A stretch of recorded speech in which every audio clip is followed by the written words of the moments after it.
Oh, there you go. Yeah, thank you. Hello, Ravi. How are you? Good morning. Good morning. Can you hear me clearly? Yes, I can. Good. Good to see somebody here. Yeah. Otherwise, I'm never sure, did I get on the right session? Yeah, that is always that doubt. Yes. So what's happening, Milind? Well, the semester is getting over. Ah, So I just finished all my grading. I had more than 150 students oh, in 2 different classes. hmm. So that is done. And now a little bit of respite before the summer term begins in June. Ah, Um, and other than that, everything goes on as usual, hmm. nothing new. How about you? Yeah, same thing. Uh, last month I joined as a marketing consultant an AI firm. It is a 3-4 year old startup. Uh-huh. They by an IT Delhi guy, IT Delhi, and I think Mellon Carnegie, something like that. There's a university, Okay. Okay. and so they have products like internet catalog developer Uh-huh. Uh-huh. and product search and recommendation engine, Okay. then translator English to Hindi translator, which is Wow. Very nice. Uh, so Okay. and one of the main clients is IndiaMart.com. That's like a e-commerce outfit? That is business to business sales, wholesale sales of any product you may say. I see. I see. Very good. Congratulations. Yeah, That's thank you. something new for you, right? Yeah, New something beginning. new. Yeah. And a lot of marketing inputs as well as sales inputs required. Uh-huh. So it's quite enjoyable, I would say. Great. And is it in New Delhi itself, or do you have to commute, or? No, I don't have to commute. It's in Delhi only, but it's all virtual. Oh, nice. So you can just work from home. Yeah. Wonderful. Yeah. And how's your son doing? My son, younger one, he's got a job with a startup after his graduation last year. Uh-huh. Plus, he's into music, so he keeps doing his gigs. Oh, yeah. I've heard him. He is brilliant. He's very good. So he's occupied with both these, interests, job and music. And the elder one loves to play tennis. Oh, nice. So he leaves at 6 or 7 in the morning. Wow. And comes back by 7 or 8 in the evening. Mm-hmm. And the whole day he spends in the tennis academy, playing tennis, playing fitness and all, even taking rest there only. So he's full-time. Is he a coach also? He's not a coach. He did some coaching intermittently, but he's not a coach. He loves to play. So you enjoy whatever you love to do. It's okay. Wonderful. There's no pressure on you to earn and so on. Yeah. Though he's 26, but still let it, people have different natures. His nature is not to kind of go in for earnings. Correct. Or job. Correct. Loves to play. Yeah. As long as we can support him, it's okay. Yes. And he might do well in what he likes to do. So that's very good. Yeah. How about your theater? That's on my bucket list. Theater. So theater I'm doing. I'm Hi Anjali. So Milind just asked me something about our theater. So I'm doing some online workshops, Milind, acting workshops. There are some kids and there are a couple of teenagers, so that is, but I'm not directing any play. But that's a very intense involvement. Yeah. And without money, really, I don't feel like doing it now. Right. So without money, I'm doing my music, which is the Indian music choir. We have Tarannum, which I conduct. Good. So I do that. Then I sing in a couple of Western music choirs. Nice. So, Keeping busy. yeah, there are about 3 or 4 rehearsals a week. So that's good enough. Great. Great. Hi, Anjali. How are you? Can you hear me? Yes, I can hear you. I was just settling my workspace and this and that to get involved with the book club. I'm normally always late because I take 10-15 minutes and then I don't have the time. I don't sort of enjoy the book club that much because I've missed all the chatter. So today I thought, let me be early. Good. I'm so glad you are all set. All So, set. for next month, you and Shankar will be doing the book choices. Yes, So that would be great. I didn't want to write a little blurb before I had read it. Okay. So I won't be able to, I decided, as I said, to drop the book less and just take a step back and Yes. I've read and the other one. That's fine. I'll write the blurb over the weekend. Sure. Take your time. There's no rush because we still have plenty of time until the next meeting. Yeah, We but just have to put it through SurveyMonkey, which we can always do. Today, we are going to miss our co-host. Srinivas is on his way to the US, so he is not going to be attending. So I'm a little nervous trying to deal with technology and everything else. what But help do let's you see need? how it goes. Let me just try my slides, if you don't mind. Yeah, go ahead. And if you need any help, just let us know. Sure. Can you see my slides? Not yet. Okay. So let me see if, You have to share your screen. yes.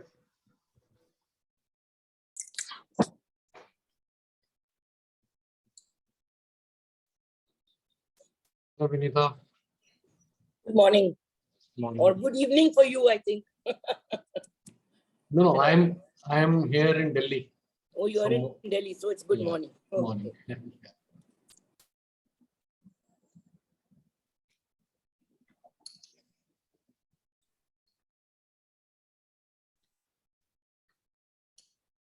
I'm sharing my screen. Can you see anything? No. No. No. Let's try again. Have you opened the slides? Yes, I have. Then when you say share screen, that the slideshow should show, you'll have to click on it and press share again.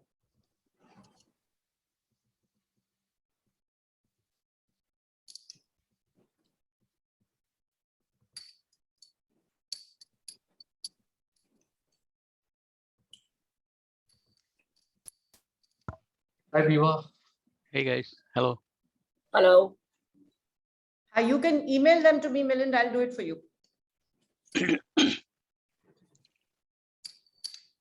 You know, I'm trying to use two screens and I'm not sure if that is the problem. Oh, we can see it. You can see my screen now. Yeah. We can now see your, I think your screensaver. So you Yeah, click we on can your see- presentation. Click on your PPT. Now, can you see the slide? No, you haven't. You've opened your browser.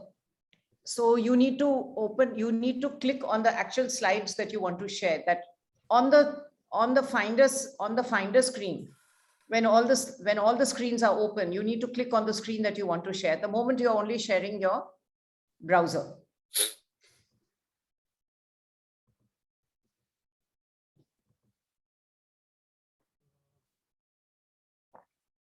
Hi, Gopal. Welcome. Good to see you.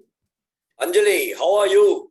I'm fine. So early in the morning. So grateful that you're joining us. Are you enjoying your morning coffee? I've just washed up hip upwards, which is a secret I'm revealing to you. And hi, hello, Milind. How are you? Good to see you after a long time. Yes, I mean, I got confused because there's another Milind Srikande who used to be in, I think, Marico. I don't know. He can't be related to you because he has exactly the same name, but you might know Oh, him I or see. might have heard of him. And I said, wow, after so many years as a CFO, Marico, he's become an academic. So now can you see my slides or not yet? No, Milind, you have to stop sharing and start again. I see Sahara Desert, Algeria, Tassili. Is that your? Oh, well, let me see. Stop sharing. Milind, stop sharing. sharing and start again. Stop sharing now and start again. When you start again, you'll keep your slideshow open. Okay. Keep your slideshow open. Now say new share or share screen. Gopal, don't you find it amusing that a non-techie like me is advising an academic how to open his slides? Well, so long as they give you a subject to talk about, which is nothing to do with Kashmiri Pandits, I'm happy. I'm just going to go back in a minute. Because there's so much controversy about this film and Kashmiri Pandits and various aspects that I'm quite stunned actually. I feel like... I won't get drawn into it. Yes. I am a Kashmiri only by marriage. It is my husband who is who can speak for ages. You and I should, and he should catch up for a drink where we just discuss this. But it needs to be not on a screen so that he cannot, his vitriolic opinions cannot be recorded.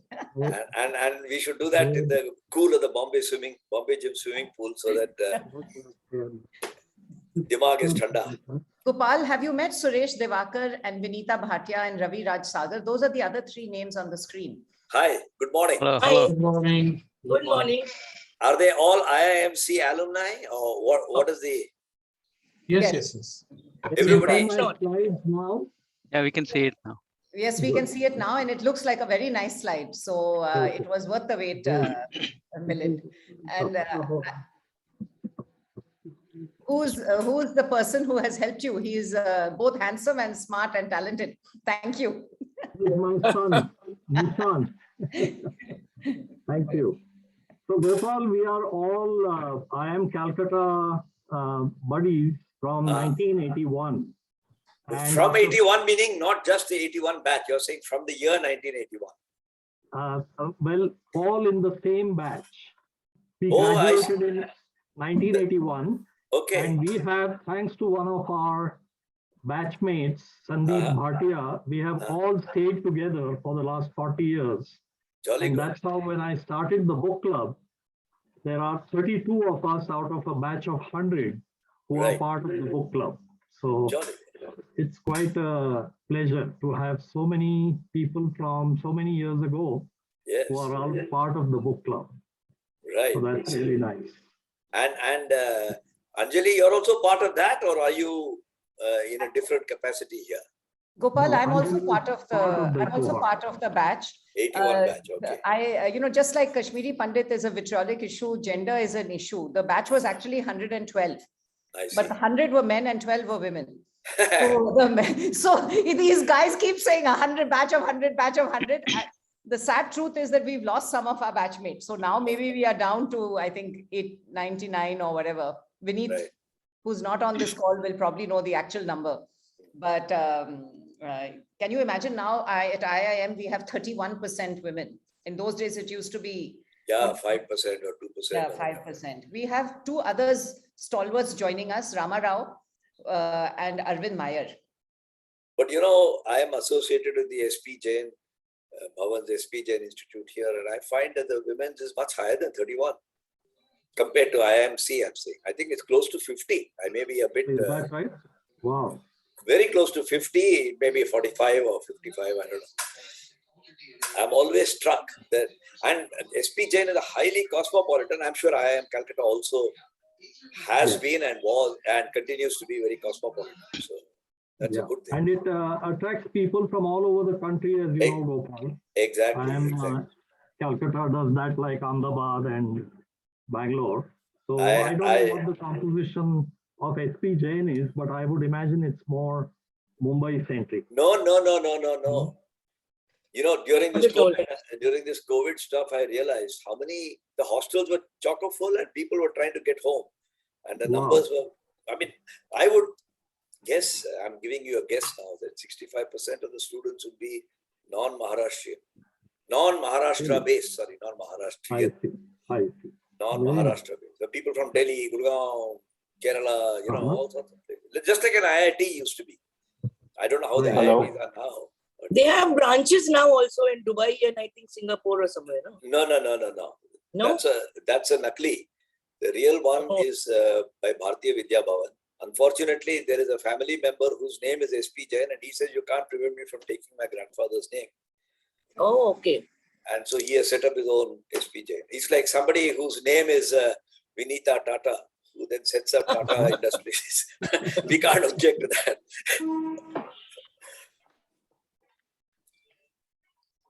I have only a connection through my brother, who's an alum of IIM Calcutta. And because he's 1969 batch, long ago. We all What's his know name? him. Nari taught us. Yeah. Hare! Mr. KP Right. is here. Hello, Ishan. How are you?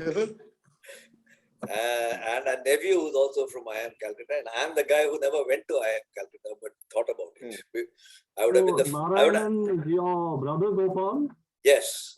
Oh, wow. Okay. He taught us, like Ishan Yeah. just said. He taught you what?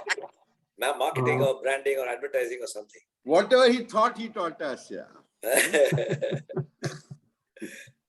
He taught well is what I remember. Marketing, yeah. Gopal, how are you? How is Gita? All well?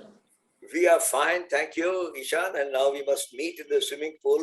Which Yes. you've now given up and talk about Kashmiri Pandits with the coolness of the swimming pool water on our heads. Yes. And the Bombay Gym lunch. We haven't done it in a while. Yeah. Now that life is back to normal, we must do it. You know? We'll do it. I'm going off. Geeta and I are going to see our children and grandchildren. Nice. Mid-June, we'll be back and then let's do that. I think I see Ranjan about to join, maybe. I see an R. So I'm hoping that is Ranjan. And I see an old friend, Umesh Rikhande. Milind, Yes. he's joining. Umesh Wow. is joining. Yes. So I Some can't- sound is in the background, by the way, some radio or TV program. You have to mute everybody if you can centrally. Because they're only... I don't know where it's coming from, but let me mute everyone. It's gone now. mute कर देगा तो चला जाएगा.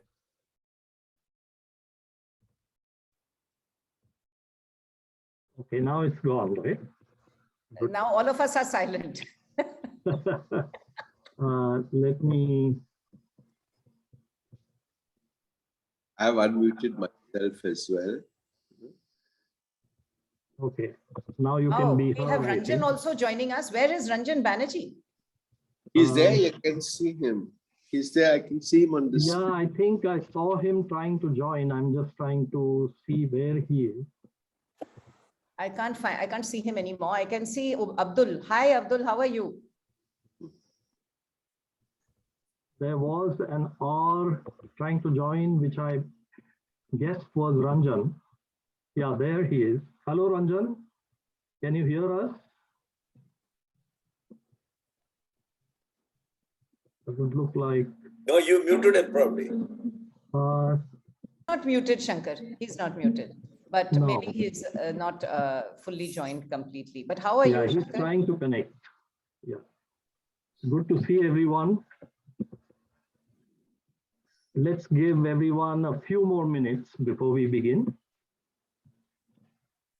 Gopal Ranjan Banerjee's namesake. You must have met as a Unilever person. Huh? He used to be chairman of Lintas, and he was Yeah. Yeah. He was my boss. He recruited me. He made that cardinal mistake in his life. He recruited me. I thought yeah, because he was running HR for a long time. Huh? Yeah. Before Bahadur, Rajesh Bahadur. You know? Oh, long before. Long before. Yeah, he's Anjali's dad's vintage. You're right. Maybe even older. He and Mr. Ajay Laksha and Anjali's uncle Maltoson, they set up Consindia at one stage. if I That's remember. correct. That's quite Yeah. correct. Quite correct. A very nice, warm Very nice. human being. Very You nice. know, he got his PhD in petroleum engineering. Ah. And in 40s, that must have been very fashionable. And I then asked him, how come you're director of HR? Huh. He says, from petroleum engineering to human engineering is a small jump. Not bad. Just fuel, this is same fuel. Yeah. Just add engineering to it, you know. So, I wonder if Ranjan has joined now. I see his name. yeah, But- his slide is there. Yes, There's an R, you know, kind of block. yes. And I think he's trying to connect to audio. Has his It says there's a video me- been muted? Has it been muted? Video? No, there's a message from him saying audio not connecting at my end. Okay. There's a message. So- Maybe you There's a can chat help. message, audio not working at my Yeah. end. Yeah. So I'm just telling him to log out and log in again. Okay. And log in again. And when you log in, enable audio. And also, please tell him that sometimes it's the headphone, you know, this earphone that is loose contact. If he's on his laptop. Log in again with audio on. And Gopal, you said The earphone may be a loose contact. Correct. Try a different earphone. It happens to me sometimes. People say, I can't hear you. I just change the earphone and I get clearer audio.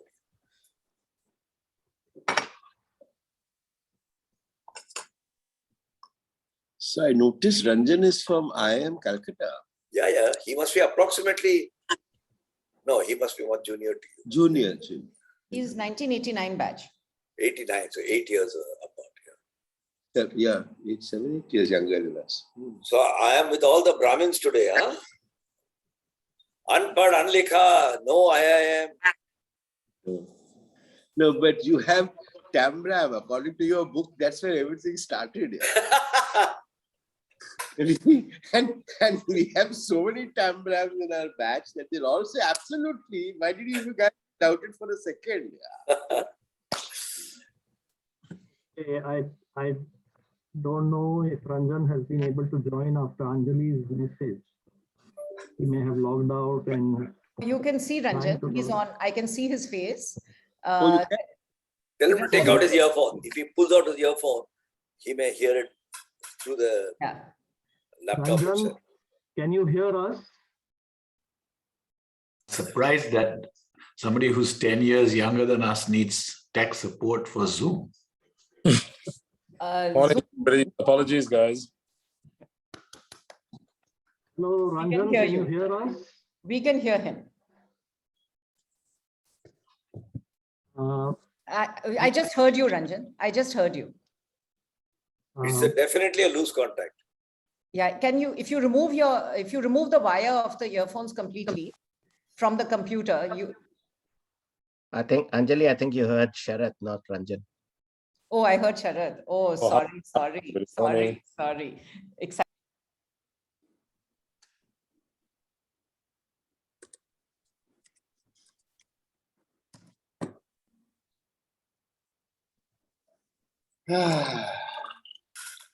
Ranjan, can you hear me? Doesn't look like he can.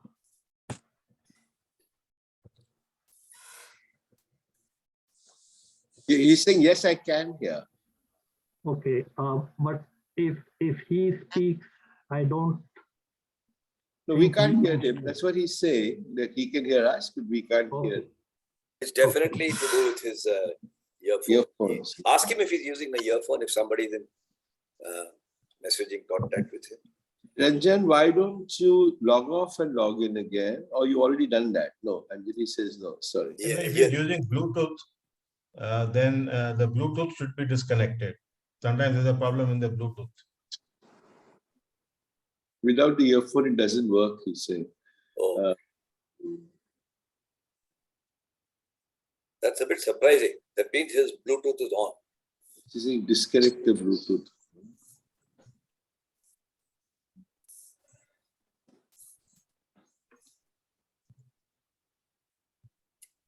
So I have this problem many times, so I just disconnect the Bluetooth.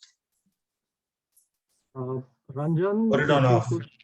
If you could try disconnecting Bluetooth. Put it on the off. Go to settings and put it off.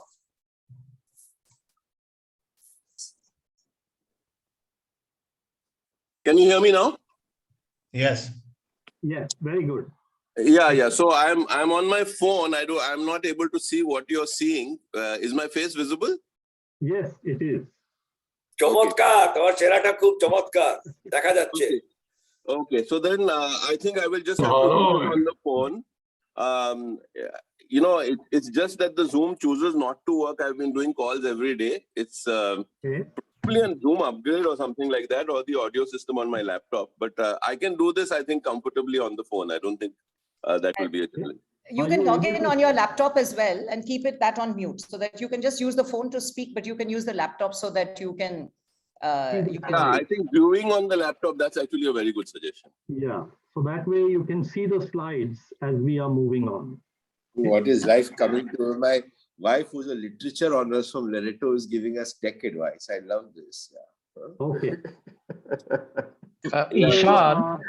Ishan, be careful. You're getting into a very patronizing one there. You get smacked after the Zoom call is over. No, I get smacked. That getting smacked is par for the course. Literature honors, tech. Okay. Come on. Let me welcome all of you to today's session so that we get going. And it's a very special session, as you can tell, because for the first time, we have two authors for our book, and our good fortune that both of them rather, have been gracious enough to be with us in this session, and they will be here to conduct a conversation with all of us about the book and some anecdotes related to the book. Before I introduce them briefly, let me just go ahead and do the usual initial steps, which are a little celebration of the birthdays that we have this month. And there are two people celebrating their birthdays, as you can see in the picture, Sri Ram on the left and Arvind on the right.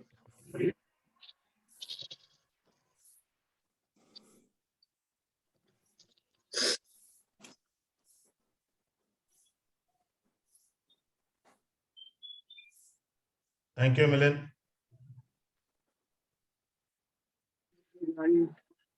Thank you.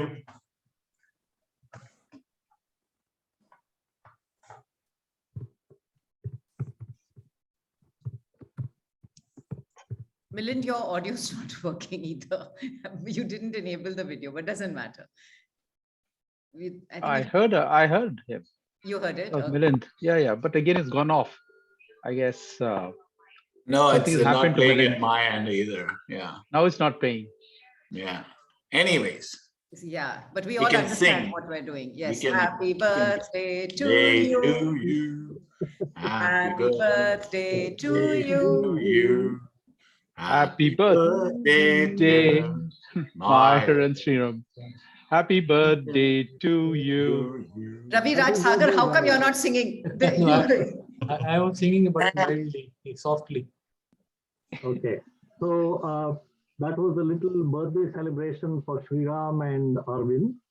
And the next thing I'm going to do is quickly go through the selection process for the book that we are going to discuss, reflect on in our July session, and which we will read in June. And Vinita, who's a sociology professor by profession, chose 3 pioneering books that have established Dalit literature by Dalits, whom Gandhiji respectfully called Harijans. But in the Indian caste system, Dalits, people like all of us, though, have been literally trampled upon for decades, if not centuries. So the 3 books were Baluta by Daya Pawar in Marathi, which was a path-breaking autobiography that he wrote in 1978. He was brought up in the slums of Mumbai. Sarku by Bama, a Christian Tamil woman who wrote her autobiography in 1992, was again the first lady from that community writing such a book. Sarku in Tamil, and Gopal can correct me if I'm wrong, I believe is to roast or burn to coal or darken by heat. And finally, the book by Dr. Narendra Jadhav, an Indian economist who wrote Untouchables, My Family's Triumphant Journey Out of the Caste System in Modern India. And he wrote that book in 2005. And of the three books, as you can tell, we all voted and chose the book by Dr. Jadhav to be read in July. Of course, during the rest of the month of May, as you know, we are going to be reading The Strange Alchemy of Life and Law by Albie Sachs, former judge appointed to the first Constitutional Court of South Africa by Nelson Mandela from South Africa, and that is chosen from among Anu's recommendations for that month. So, Hey, Milan, did you say Raghav or Jadhav? Jadhav. Jadhav. It is Narendra Jadhav. Yes. J.A.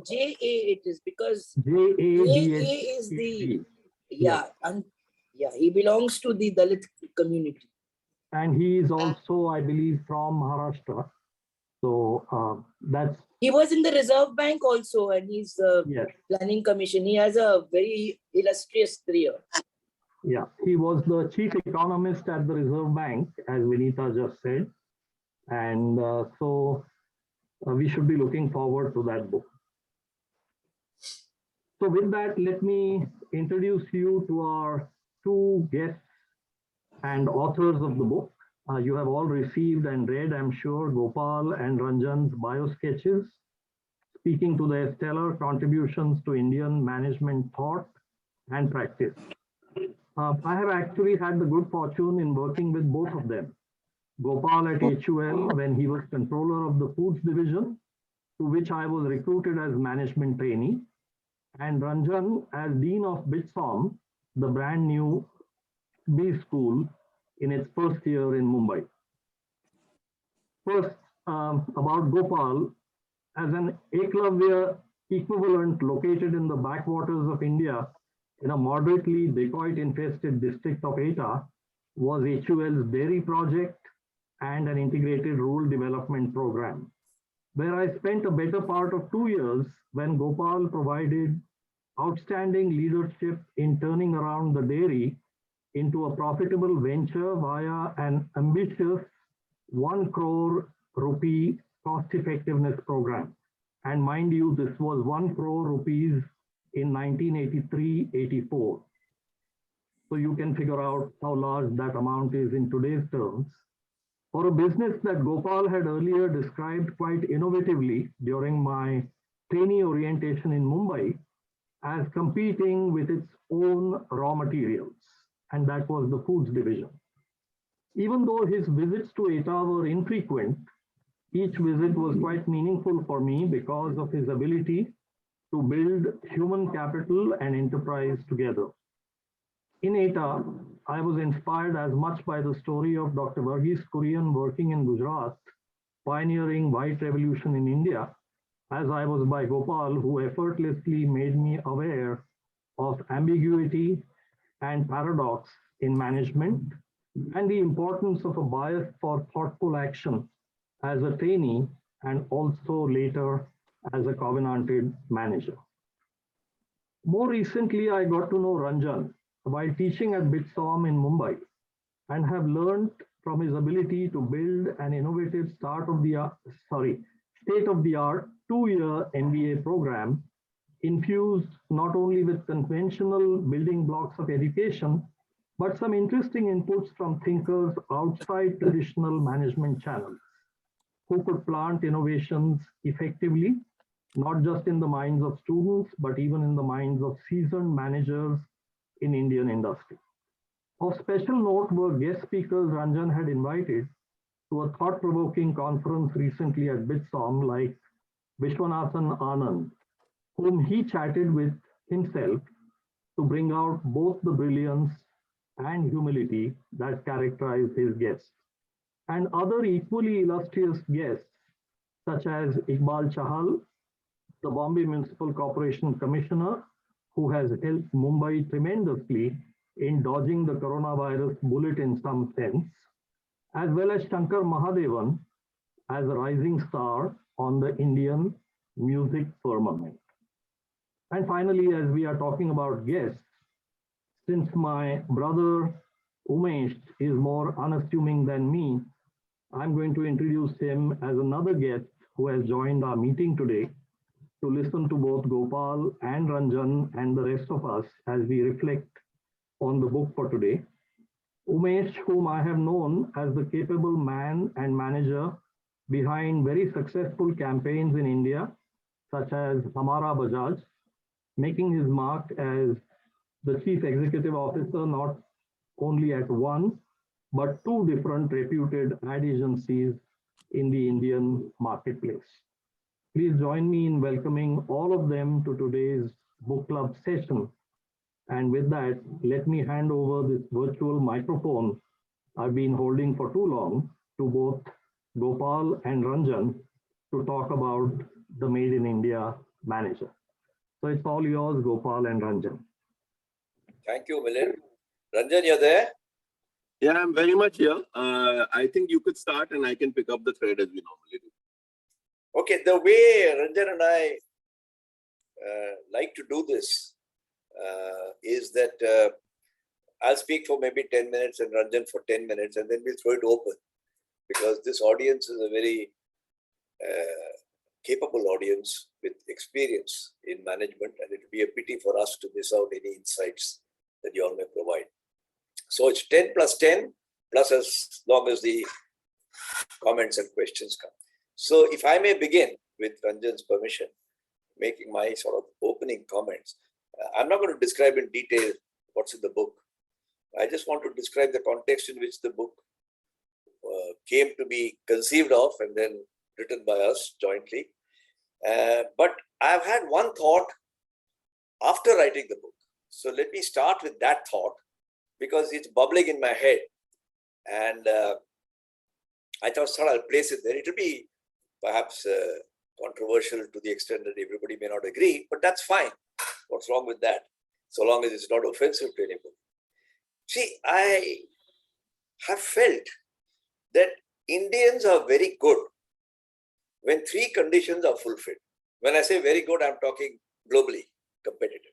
First, when the amount of art exceeds the amount of science in the display of that particular skill.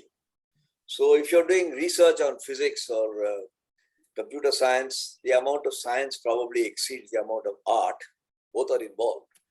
But if you're doing dance or poetry, the amount of art exceeds the amount of science. So I call these the performing arts. Those where the ability to be artistic and intuitive about modifications and adaptation, I call them performing arts. So cricket is a performing art. Management is a performing art. The practice of medicine, general physician, is a performing art. The practice of surgery is a performing art.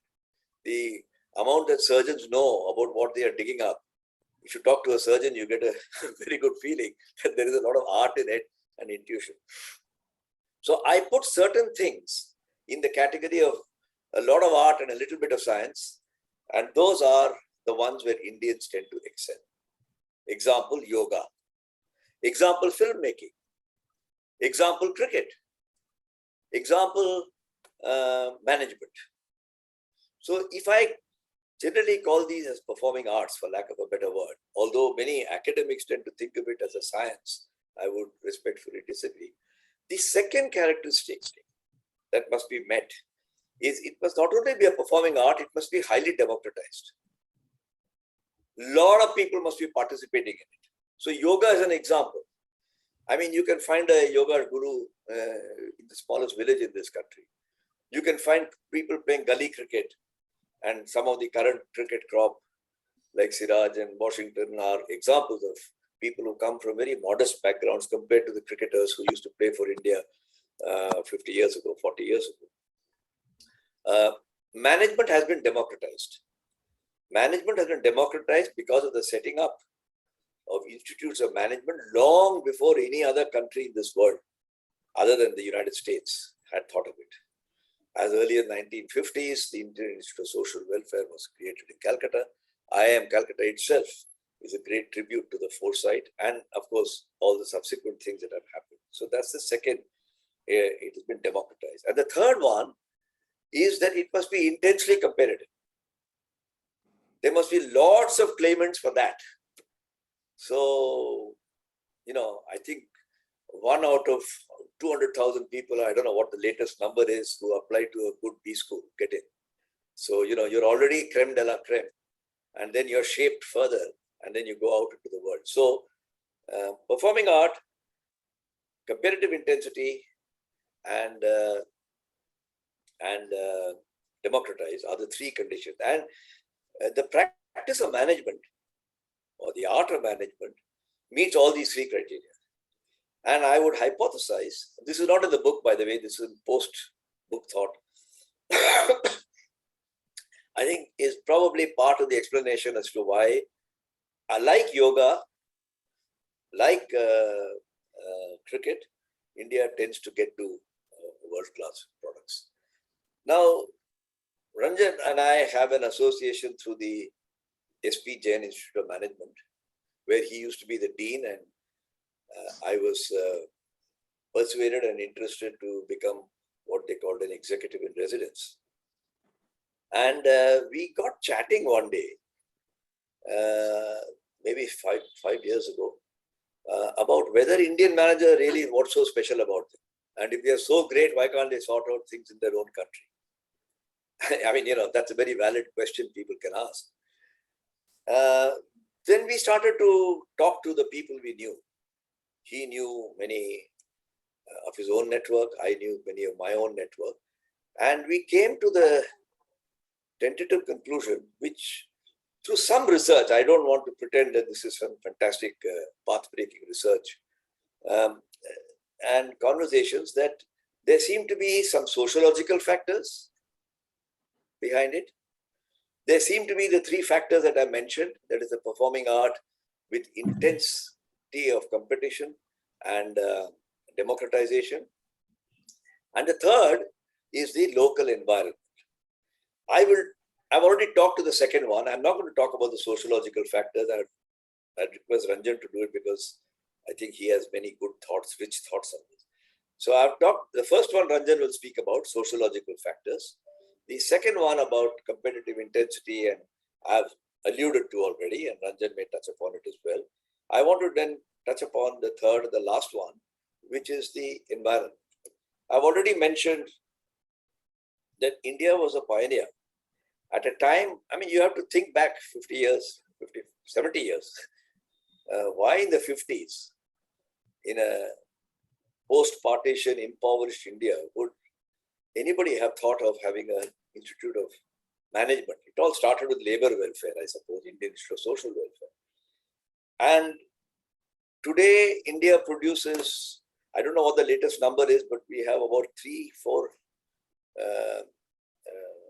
we produce, I think, almost 100,000 or 150,000 quote-unquote MBAs of various dodgy standards. But if you take some of the premier institutions, we are probably making 5,000-10,000 of them. I don't know, apart from the United States, whether anybody else is producing that prolific a quantity. Though, like many Indian small-scale industry products, the quality can be highly variable if you take the totality. The second is that in India, we are always solving problems. From the time you're born to the time you're dying. Getting a birth certificate to getting your Aadhaar card for the funeral or the cremation. In between, you're constantly overcoming obstacles. And management is about overcoming obstacles and achieving preset and predetermined goals. And so Indians are very good at solving problems. They may be short term, you may call that jugaad or whatever you want to, but they have to constantly solve problems, otherwise they'll be left behind. The race is very intense. So we are, if you will, like an engine tuned to be in a Ferrari, but put into an ambassador car and let loose in Kalbadevi. Right? When you take that same engine and put it into a Jaguar Land Rover and put it on the highways, I know the people living in America will think that American infrastructure is also creaking, but I'm making a relative point. It runs very well. So I think the frictional loss, my own experience, having worked in India for the first 25 years of my career and then going abroad, was that I was losing approximately a third of my energy in overcoming frictional forces. No telephone working, no internet working, or there was no internet in those days anyway. The ability to communicate with people and so on and so forth.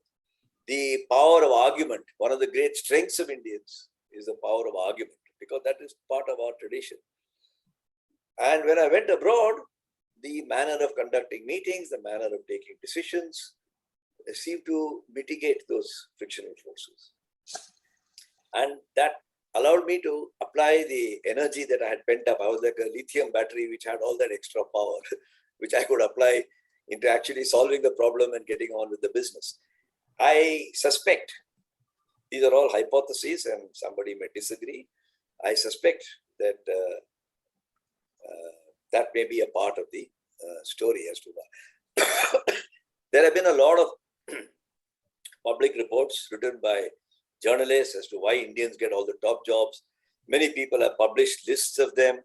I don't intend to go through those, but I just want to say that if you've read Jared Diamond's book or discussed it in your book club, Guns, Germs and Steel, you'll find that the evolutionary factors have had a great influence on the way societies are structuring themselves. And there is a certain native intelligence which even unconsciously we adopt. And the great example of that is the legend of Pele in the soccer team of Brazil. When they lost the match, the World Cup match in 1950, they blamed it on the imported Africans who were in the Brazilian team practicing Ginga, which is the original African martial arts thing. But when they won it, finally, after so many years, they said that it's Ginga that explains why it worked.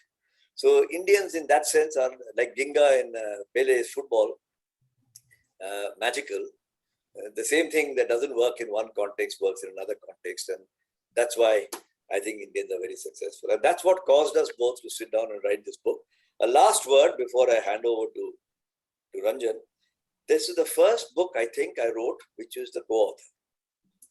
I think I have 17 books, of which the first 8 were all written solo by me.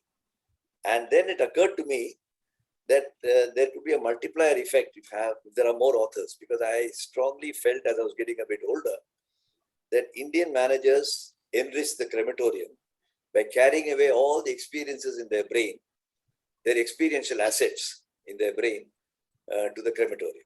It is burnt. Because most of them feel there's nothing dramatic about what is there in my experience. Who the hell is interested? Most of them don't have the patience to write it.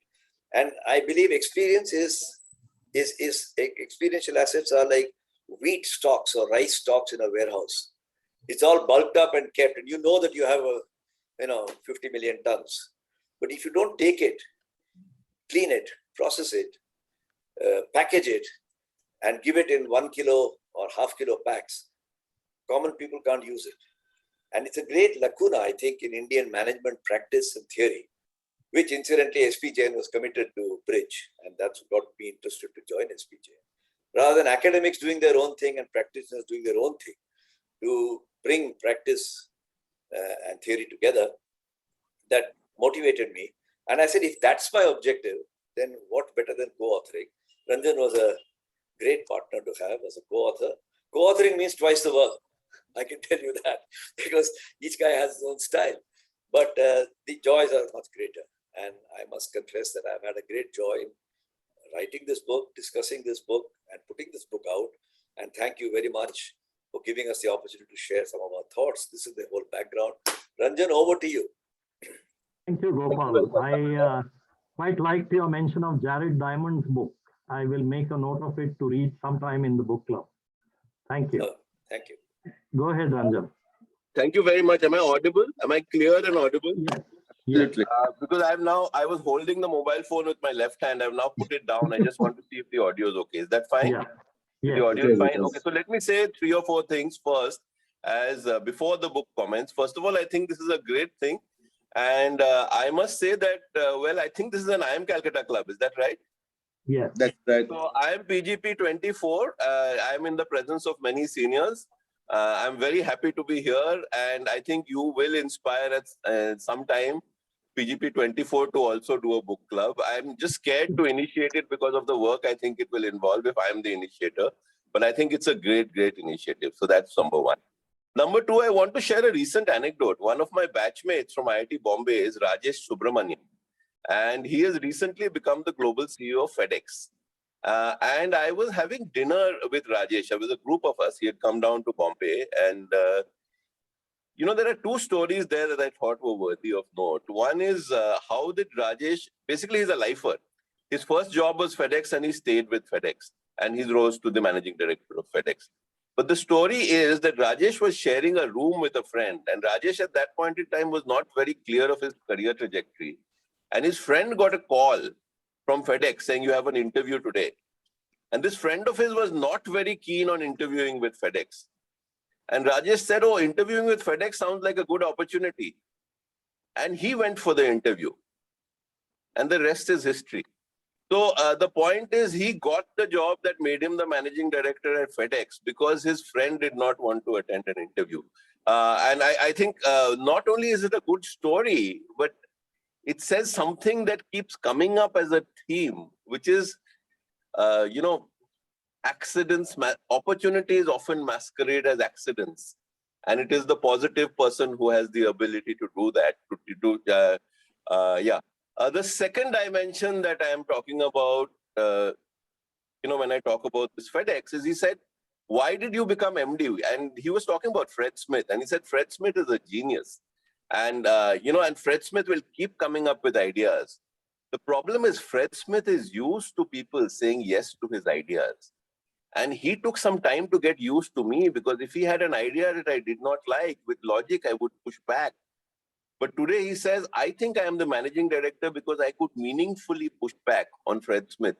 And I had the confidence to take somebody with that kind of charisma and argue with him. Because Fred Smith, I mean, these are people like institutions, like it's like talking back to Steve Jobs, for instance, right? If you, so that is one thing. Now, if I just go back to the book and the way it was written, I think the 2 of us were sitting and I think Satya Nadella had happened and Indra Nooyi had happened. And we were sitting and saying, is there a larger pattern to this? And what we did is we went out and spoke to many of our colleagues who were global managers, who were running global CEOs and were people from Indian origin. And we asked them, look, what role did you think India played in this? And, you know, there are 2 kinds of perceptions that one can have, that when you talk to somebody based outside India about India, you know, there are certain associations like corruption, weak infrastructure, which tend to be the primary associations you expect to get. But that was not what we got. Across the board, we seem to get, India taught me to deal with ambiguity. India taught me to experience failure early. India taught me that there are people who are better than you no matter what, and you can learn to live with it and still grow as a process. So there were many things that seemed to come across as kind of common threads which characterize the Indian manager and which under certain conditions made them more likely to succeed. And that under certain conditions, we're not saying that any manager by virtue of being Indian will succeed on a global stage. I think that would be a very bad statement. But let me just talk about 3 or 4 things. And I may be overstating or simplifying the example, but if you were to go to a Target in the US, and if you had a bill for $12.30, now if you go to Target and you have a bill for $12.30, and this is the time when you used to pay cash, right? Before credit cards and Paytm and, you know, all of that.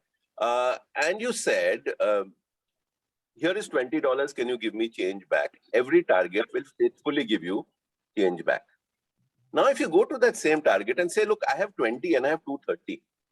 So I'm going to give you 20 to 30. Can you give me 10 back? They will go crazy. Because the algorithm that they have does not allow them to enter 22.30 in that computer. If you go to any kirana wala anywhere in India, they will do this without batting an eyelid. What is the larger point? We are used to ambiguity. We are used to dealing with ambiguity. And we have grown up with an assumption that the system may not work. While the strength of people in the developed markets is that they develop systems and they know what to do when the system works. But when the system does not work, often their responses are found wanting. If you had had the fortune or misfortune both to grow up in Calcutta in the 70s, the lights would go out for 6 hours, right? And you did not know which those 6 hours were. But if you grew up in that Calcutta, you planned for the lights to go out in 6 hours. And this exists today. I can give you an example that when I was doing a keynote, and this was at one of those Rotary kind of things, big audience, 8 o'clock in the night, the lights go out. I'm in the middle of the speech, so I say, am I audible at the back? They say yes. Without my doing anything, my saying anything, everybody in that audience takes on their mobile, moves it to torch mode, 100 torches are there, I go on speaking. I've had the same experience in the US at Minnesota, and people say, yeah, there's a guy who comes to fix the light, he will come in 15 minutes. And we sat and waited. So this is not good or bad.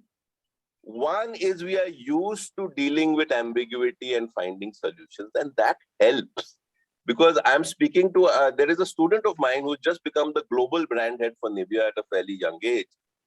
And I was speaking to him and he said, you know what? They had identified a group of prime managers from across the world. And then there was a posting in Kazakhstan.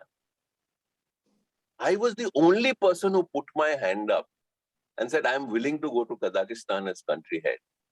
Because, you know, that comfort with ambiguity allows you to take some of these risks within the structure of an organization. And later on, when it came to a global role, worked in India, worked in Germany, worked in Kazakhstan, suddenly you have a profile that is a little bit more open. So this is one dimension I want to talk about. Second is, Mr. Gopalakrishnan has already talked about competitive intensity. And competitive intensity doesn't just start with the competitive exams. If you travel by local train, getting a seat on a local train, you know, throwing in a handkerchief to mark your seat. So we are used to the fact that resources are scarce and we have to fight. IIM Ahmedabad is the world's most difficult business school to get into. IIM Calcutta may not be far behind. Definitely more difficult than Harvard and Stanford. When I was dean of SPJMR, I have had parents calling me and saying, you know, there's something wrong with your system because my daughter didn't get into SPJMR, but she got into London Business School. And it's not palatable, but you have to tell them, look, it is actually true that the average input in SPJMR is better than the average input in London Business School. There is data which supports that. So that to me is the second dimension, competitive intensity. Now you have these guys who go into a company like Unilever and they have overcome 1:100 odds. And somebody says, hey, there are 80 management trainees and only one of you is likely to make it to the CEO of Unilever. And that guy says, those are better odds than I've had for the rest of my life. So that's the second dimension that I would talk about competitive intensity. And I'll talk about one more and then something that I realized after writing the book, because somebody asked me a question. I'll talk a little bit about the role of family. If you go and talk to 10 successful global managers of non-Indian origin about formative influences, maybe 3 or 4 will talk about a parent and the values learned in the family. If you go and talk to 10 Indian managers about their formative influences, 8 to 9 will talk about the family and the formative role. And so the closeness of the family, the role learned by demonstration, the fact that we stay with our families longer and stay in touch with our families longer gives us anchors. And these anchors and principles, and all of you will relate to it, that at times of stress, you have somebody to talk to and you have reference frames to work on, all of which will help. Now, all of this is coupled by the fact that, look, the world is not getting the representative Indian manager. The world is getting the cream of the Indian manager. The best Indian manager goes to the best companies. From those, you select people for international posting. So it's a very selective group. The final thing is what Mr. Gopal Krishnan talks about, which is they're often very fluent in English. And this ability to think in English and be comfortable in English settings helps them to adjust to a large number of global settings. If I can say one more small anecdote on this one, and then let me give you a caveat, which is to say that, Anant Talaulikar of Cummins told me this. He said, growing up in school in Bombay, you didn't need to learn about diversity because then 6 people opened their tiffins and you shared the tiffin. That was the best possible lesson in diversity you could get, right? And then if you are able to take that and extend it when you go into an international setting, then your ability to manage people who are different and learn from and leverage it and not be threatened by it is also something that grows. Now, having said all of this, you still have to learn structure and discipline. And the best Indian managers combine these strengths with the ability to learn the structure, system, discipline of the best Western companies. And this is where you will find that in addition to education, there is a certain set of companies which are common. There is a Hindustan Unilever, there is an Asian Paints. These are all companies which teach you structures and discipline. But I'm saying under a certain set of conditions. These managers who have these qualities, and it's not that these qualities are not there in people from other countries, some of them.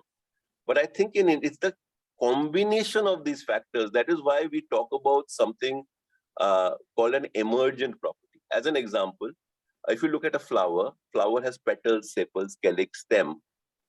These parts are not individually beautiful, but it's the arrangement of the parts together that creates the emergent beauty of the flower. Similarly, none of these qualities are unique to the Indian manager, but put them together, and there is an emergent quality of adaptive leadership that seems uniquely suited to our time. With that, I will stop and yeah. Thank you, Ranjan. I think that was really valuable learning from both you and Gopal, how the book was developed, as well as what are some of the important building blocks of how you both thought through this book. And I must mention, since you gave us some credit for the book club, that it has been teamwork by all 30 plus people who are part of the book club. And in fact, my co-host, Srinivas, is not here today because he's 30,000 feet up in the air on his way to the US. But he is a large part of the success of the book club, maintaining the website as well as the production of the slides for each and every session. So I just thought I should mention that. With that, we have a few minutes before we move on to the second part of today's book club session, after we let you go. But in these few minutes, let me have any of the questions that are bubbling up in the minds of the audience. Go ahead, Ishan. Gopal, you said a very intriguing thing. And it got me thinking, when you started, you said like where there is art, and for many years, I have believed that whereas Indians are good in adaptability, they're not good in creativity. I think there's a difference between adaptability, ambiguity, and creativity. And maybe it comes from a lack of exposure. Like when I would go to the Airbnb museum and I would say, oh my God, Spielberg must have come here and therefore he made these movies. I think maybe it will change in this generation with social media. But I think that exposure is also a differentiator, and perhaps some of us, some of you in your generation, every 5 years in India is a generation who managed to work overseas, etc., got the influences of travel, etc., which this generation will see more. And I'm wondering whether that is going to be a critical input into the new Indian manager, in the Make in India manager of tomorrow. Your thoughts or Ranjan's thoughts on this. I'm sure you will be planning some kind of addendum in your next edition 2.0. So I was wondering whether just basic exposure, physical travel, social media is going to make a big difference. Ranjan, if I may go first on that, Yes, sure. All yours. I just want to say that you make a valid point, but also an arguable point. That's the beauty of making a point. I mean, it's valid and it's just also arguable. It's valid in the sense that you could argue that if I take the base, 1.2 billion people, where is the creativity in art? Those are, according to me, those are higher forms of creativity. Okay, in a hierarchy, they have a more basic form of creativity, which is unparalleled anywhere in the world. Who, for example, would think of doing a cataract operation for 50 rupees? The thought won't even pass the mind of a person living in some other country. Much as the thought would not pass the mind of an auto designer to make a fancy luxury car like Jaguar Land Rover if he's sitting in the middle of Kalpa Devi. So the environment determines creativity. And Indians are very creative, incredibly creative at things at their, I don't use the word level in a hierarchical sense, in their environment. So in their milieu. In their milieu. So Narayana Hridayalaya, Devi Shetty went abroad. He came back and he creates a heart operation for, I don't know if I'm quoting the numbers right, but a poor man can't do a heart operation for 50 rupees, 100 rupees, 1,000 rupees, whatever he charges. But he has created a chain which can do it. So we have what I call relevant creativity with a few MF Hussains. But in the future, the pattern may change. Over to you, Ranjan. Yeah, I think two things. There are certain weaknesses in our system. I think day-to-day survival in India fosters creativity. The academic system in India does not foster creativity. The choice set that you and I grew up with did not foster creativity. I mean, if you were good at English or math, it was very clear you did math. If you were good at science, you had two choices, engineering, medicine. If you were more on the other side, then you did chartered accountancy. So we did not really have a large number of choices we were looking at. And we had an education system which was fairly rigid. And those were clear barriers, I think, to creativity, number one. Number two barrier to creativity. In India, failure has never been celebrated. You don't go and say, I started a business in India and my first 3 startups failed. It's not a badge you wear. So the culture of celebrating failure. So these are some structural issues. However, Ishan, I will take the liberty of saying all of that. I think number one, particularly for the wealthy who have access, the quality of school education and pedagogy in school education with the international boards is improving a lot. Definitely, I see the child coming out today has many more choices. I have 2 boys. None of them are taking JEE. Okay, one of them is doing English. The other is doing fine art. And I think that is a tribute to the fact that the society is evolving beyond security. I think for a large number of the Indian middle class, creativity was almost impractical. And I know that is not true, but I think that is the inherent weakness. So I think we are creative in our personal lives. Our education system did not foster creativity, but that's changing, number one. Number two, I graduated from IIT Bombay in 1980s. And there were many, many very conservative, you would call uncreative people. Some of them stayed back in India. Some of them went abroad. A much higher percentage of the people who went abroad became entrepreneurs. It's not necessarily because they were more creative. It is because they were in an environment where it was cool to be creative. It was cool to make mistakes. It was cool to explore yourself. So that's the second dimension. Thank you. Thank you both Gopal and Ranjan. I think Rama has another question for both of you, and then we'll take one more question in the interest of time, and then we'll conclude this part of our guest speaker segment. Go ahead, Rama. Thanks, Milind. My question has 2 subparts. One is the role of mentors in the growth of these, or in growth of the people. And the second is the discussion around gender-based leadership roles. because people like Indra and Nui were trailblazing, and so they had 2 or 3 barriers to knock through. And if you see in the recent past, there have been some wonderful stories of Indian women managers also come to the top. So could you comment on that? Because if there was not a Fred Smith or there was not somebody guiding Satya Nadella, how effective would their inherent qualities as an Indian manager make them successful? Ranjan? Yeah, I'm particularly interested in the gender question because it made me think about certain things. I think the role of mentors is huge, but I think somewhere down the line, I don't know how true this is for people growing up in other countries, but for people growing up in India, I think I learned by the age of 30 that I had to seek out and cultivate mentors. I think my relationship with Mr. Gopal Krishna is a mentoring relationship where I actually reached out to him and said, look, I'm trying to build this institute. If I'm trying to build this institute, I have to work with people who are better than I am and learn from them. And I think you're better than I am. So please come work with me. And I have found that if you consciously do that, and I think this is a pattern, if you look at successful leaders across countries, they seek out mentors. So yes, mentoring is very critical, but I don't think mentoring is luck. Mentoring is something that you consciously cultivate. The second is the gender issue. And, there are 2 issues here. But one, I would, go out on a limb and say you could write a made in India woman leader and you will see a story in the next 20 years. There are going to be many, many more global women leaders coming out of India. And I think we've just made a start with Chanel. So I think you're going to see a lot more of this. But I want to tell you one simple story.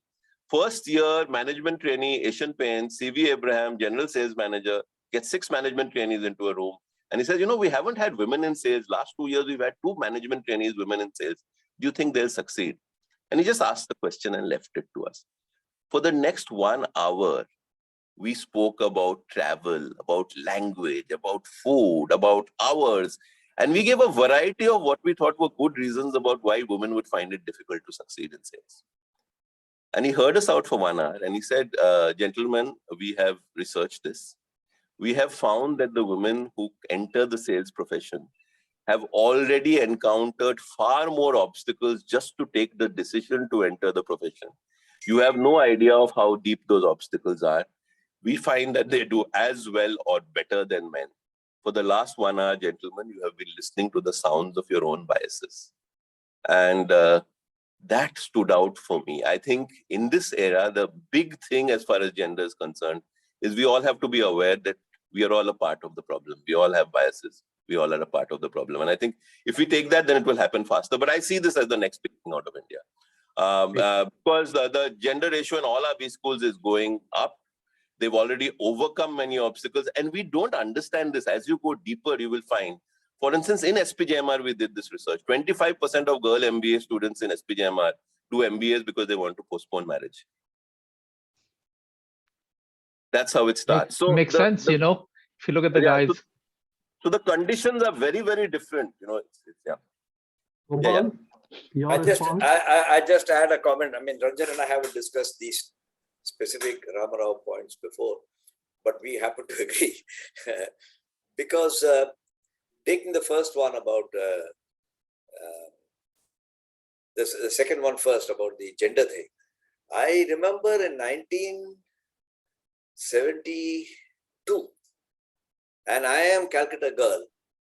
She was a girl then, called Avanti Dutt. Came and joined us as a management trainee.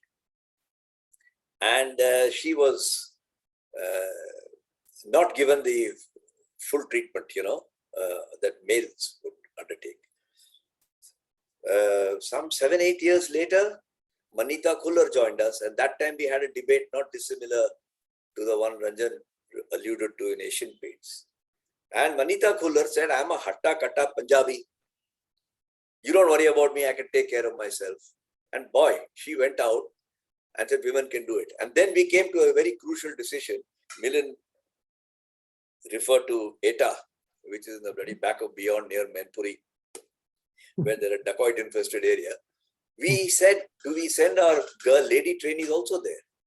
And except for not letting them be staying with the villager, because naturally we have that caution. They did everything that the men did. How to set up a gaushala, how to set up a road, how to set up a khadanja. And I must say, in the last so many years, the equivalents of Indira Nuis and Leena Nair is perhaps an icon for the future. It takes time to cook all this. Hindustan Lever has today the Hindustan Lever Management Committee, the one in India, I think half of them are women. And when we were youngsters, we used to say, how come we are a consumer product company with no women in our management committee? Though, as Ranjan says, we ourselves were the obstacles by all these kinds of thoughts that have been referred to. So, thank you so much. I think there's a change. Gopal and Ranjan. Yeah, I appreciate those comments. Milind, I have a... Yeah, go ahead. That's your last question for our guests. Go ahead. My question, I would love your thoughts on, is there really a difference between a made in India manager and made in other countries, or especially emerging countries managers? Because, most of us in this group have experience working with, maybe Central and Eastern Europe, managers from Central and Eastern Europe or Asia. And they have the same kind of attributes that you mentioned that the made in India managers have for success. You see far more numbers of Indian managers have made it to a CEO and senior management, but that's because there are so many of us, so many of Indians out there. So just would love your thoughts on that. Ranjan, you want to take that? Or shall I go? Yeah, I'd hesitate to, take any single country and say that, no, it is different from other countries. It is just that this is not an anecdotal thing. There are now academic papers written that if you look at it as a percentage, the proportion of Indian managers rising to the top is beyond population representation. The Chinese should be number one, right? If you just look at the number of people entering the workforce. Right. So that's one. But I think the confluence of factors is what we're talking about. It is the fact that we had English education very early. It is the fact that we had management education very early. I have not seen a single country, and let me give you one example, maybe to this thing.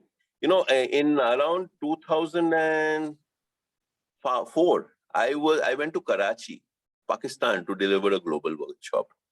And when you go and you meet the participants in Pakistan, it is like addressing an audience in Delhi. They eat the same food. They know Bollywood music. They're very enthusiastic, very hospitable. And it was really a great experience. But they were sitting with me in the evening and they said, sir, आप लोग बहुत आगे चल गए. हम लोग ये कश्मीर लेके बैठ गए. We have not developed and grown.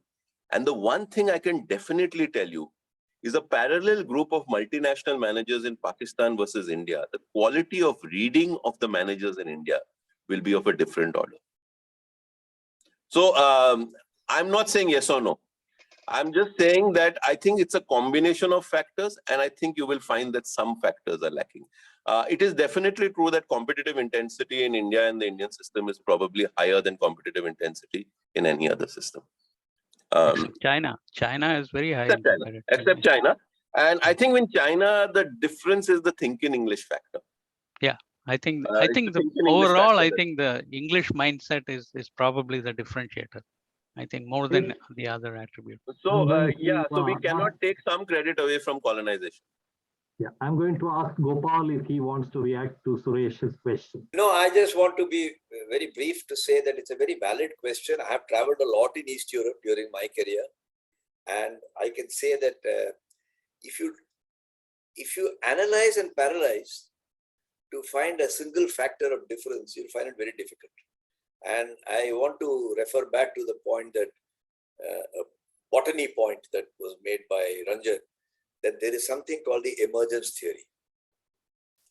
Why, I have a house in the Nilgiris and I go there and they did after 36 years, they did a butterfly survey. I didn't even know such things existed, butterfly surveys. And they have an insectarium where the larva gets converted into a butterfly. So I happen to have a look. It is very interesting. They're saying there's no single factor that converts the larva into a butterfly. This has to happen, that has to happen. But essentially, and I'm using the word that was used to me, without any deep knowledge of it. When the larva is conceived, it has something called imaginal discs.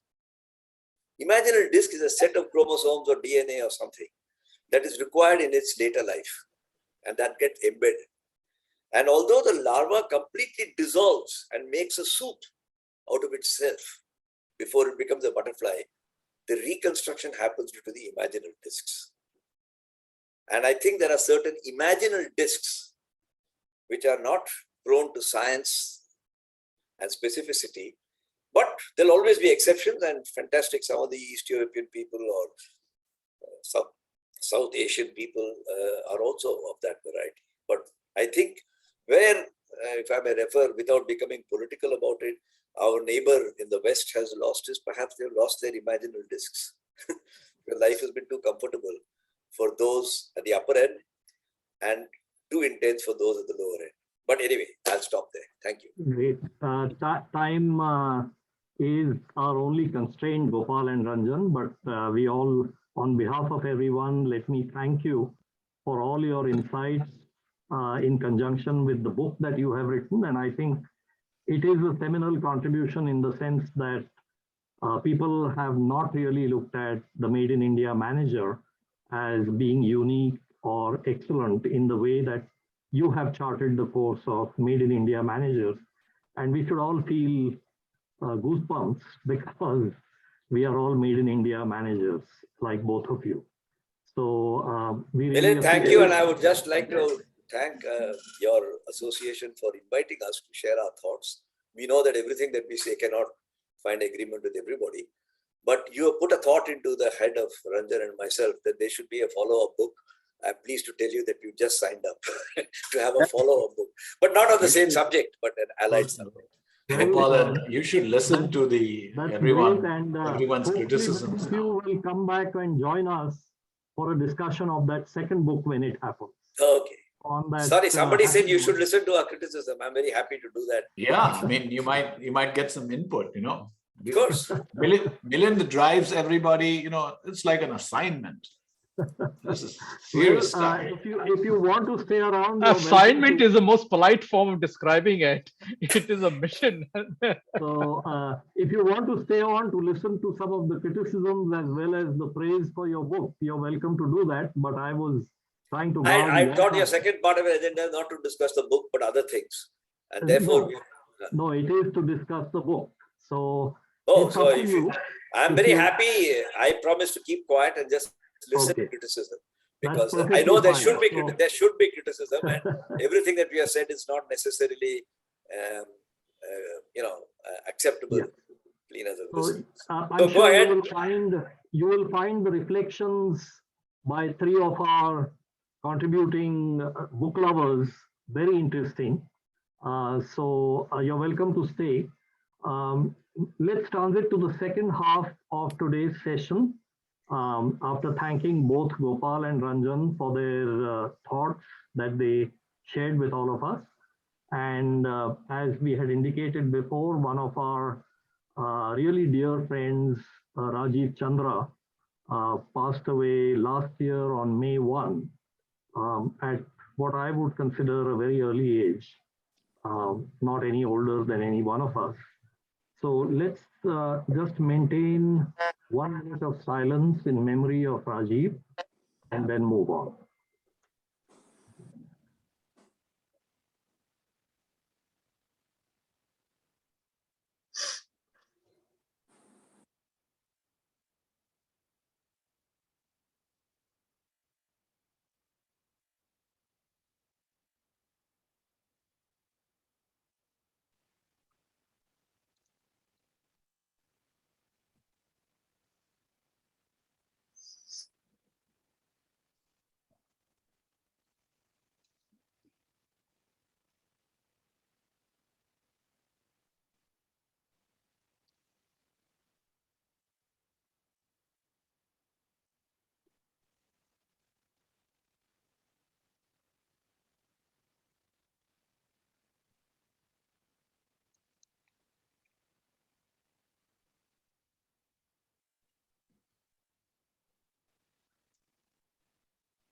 you all.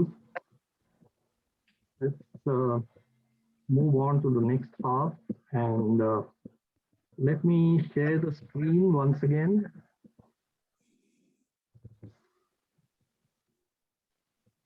Can you see the screen again? Yep. Okay. Are you able to see the first picture with Ranjan and all the students? Yep. Okay. So these are just the brief bio sketches of Gopal and Ranjan, if you wish to refer to them. There's an overview that I have written about the book, but since the authors themselves have talked about the book, let's skip that and let's leave it to your own reading. And let's get to the reflections on various parts of the book in sequence, from Abhay first, then followed by Suresh, who was the reader of the month, whose book that we picked was The Made in India Manager, and finally Arvind to conclude with the latter half of the book. So Abhay, all yours. This photo is like outstanding. Thank you for pointing out. Hero, Lucknow ke hero hai. Thank you for pointing out. What I conclude is that the photo is not representative of my real self. Go ahead, Abhay. All right. Thank you very much.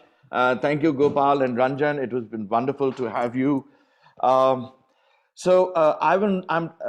decided not to sort of run through what you have written in the chapters 1, 2, 3, which is what I'm supposed to cover, but just a little bit of my summary. And then I'd like to focus on some of the thoughts. They're not necessarily criticisms. I wouldn't say that. They're just added thoughts, and I hope you'll find them interesting too. So, Abhay, if you don't mind, just a word of caution. You have 10 beautifully made slides, so take half a minute for each. Okay. Sure. So we've gone through the book and you've been through this. Can we go to the second slide? Yeah. So fundamentally, and I remember the C.K. Pradal's quote in the book as well, that the person growing up in India, whether she works in management or any other field, has a large number of diverse challenges to overcome from a relatively young age. And yet the intensity of competition to get into schools, colleges, the hassles of daily life, inadequate financial resources. And I remember there was some talk about resources and aspirations. The gap is what fuels us all. Compensated by a very supportive family environment. And I'm glad the authors also alluded to that in very specifically in their talk today. The strong influence of values instilled by elders in inherently spiritual bent of mind. There are many nations in the world that have one or the other conditions similar to India's. But again, it was discussed today, the combination of these makes us very distinctive. Navigating those challenges while growing up endows distinctive capabilities in the Made in India Manager. The next slide, please. And the book offers, I'm not going to waste too much time. You've all read through this, Think in English, Act in India. And it's basically the 4 ingredients of that secret sauce. Crushingly competitive, I like that word really, and high aspirations. We've been, from day one, we've been fired with aspirations. Initially, it was our parents' aspiration, and that's the monkey on our shoulders always, which we're trying to live to what, at least for me, it's my father, who had very high expectations of me, and he was very supportive too, and that's what sort of kicked me throughout my life. An experience of personal setbacks, we've discussed this, a strong work ethic, work hard, persistently, we're all familiar with that, and of course, fluency in English, act Indian, while we think in English. It helps us to adapt to the foreign cultures. Some of these reviews that I went through, and the authors note that these traits are not unique to India. Even so, the book is not without merit. Its controversial qualities make it very easy to turn the conversational qualities. It's very easy reading, is what people say, and even I feel. So it was very good reading. And regardless of whether the arguments put forth represent a wide enough circle to give them credibility, they do provide a solid foundation for further study and reading. And we'll come to some of the additional points that at least I could think of. Next slide, please. So here are my thoughts. The book, understandably, is of great interest given that it talks about some of us and our kind. The book covers a lot of factors believed to accelerate the success of the Made in India manager. And you've all read the book. And there are a lot of nice, small little points that I hadn't really thought of. And it was really a pleasure to go through them. It's easy reading. We've discussed this. And the authors have done very well to recognize the soft power that India is increasingly wielding by providing top managerial talent to the world.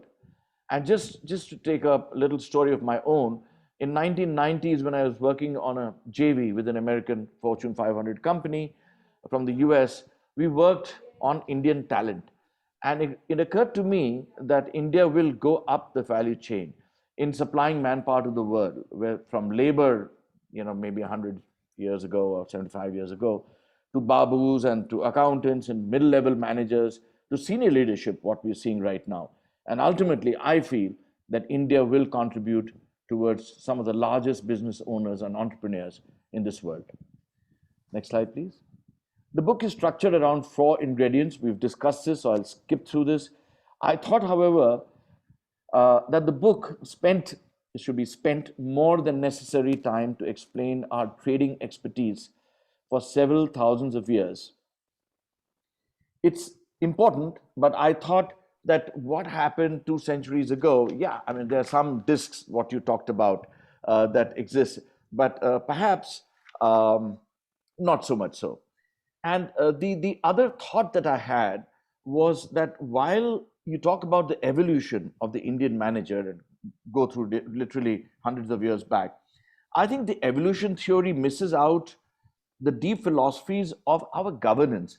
So I think we had a series of benevolent kings, I would say, and because of their benevolence and because of that bhagidari attitude, which you say somewhere in the book, they did a lot of good governance, and from good governance arose prosperity, and from prosperity arose a lot of good public projects, the temple management, public policy, public administration.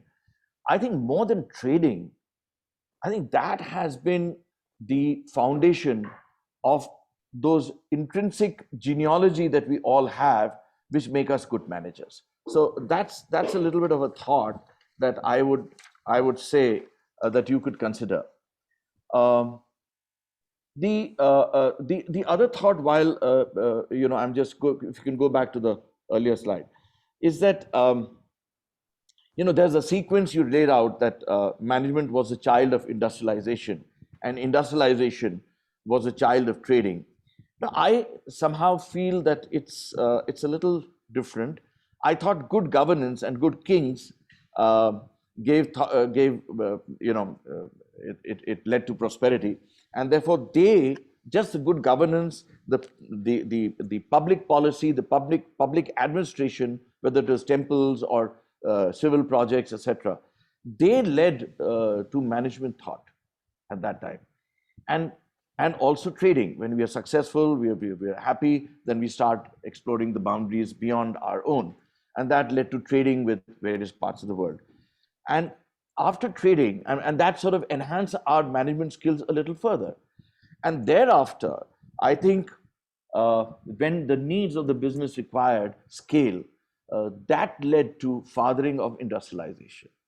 And therefore, it was the management thought and the training that fathered industrialization. And industrialization, of course, further honed our management skills. So just a sequencing issue, I just leave it open. Then we talk about risk taking. The authors talked about the Western technique of risk management, and even in this discussion, it came out. So I won't deal with it more. I think it's completely agree with you that we Indians, we learn to deal with risk, not only have a very structured method of risk recognition and mitigation, but I think we learn to deal with risk. And here is where I'll say that somebody mentioned amongst us that, Suresh mentioned that, whether we were really creative. I think we are creative. Indians are creative. We probably in a different way, and we need that environment to be creative. the jugaad aspect is just nothing but creativity. I remember my story when I moved, a plant from Chennai into Delhi. All my bosses in the US said, "Are you crazy? What are you trying to do?" But that time I was already secure.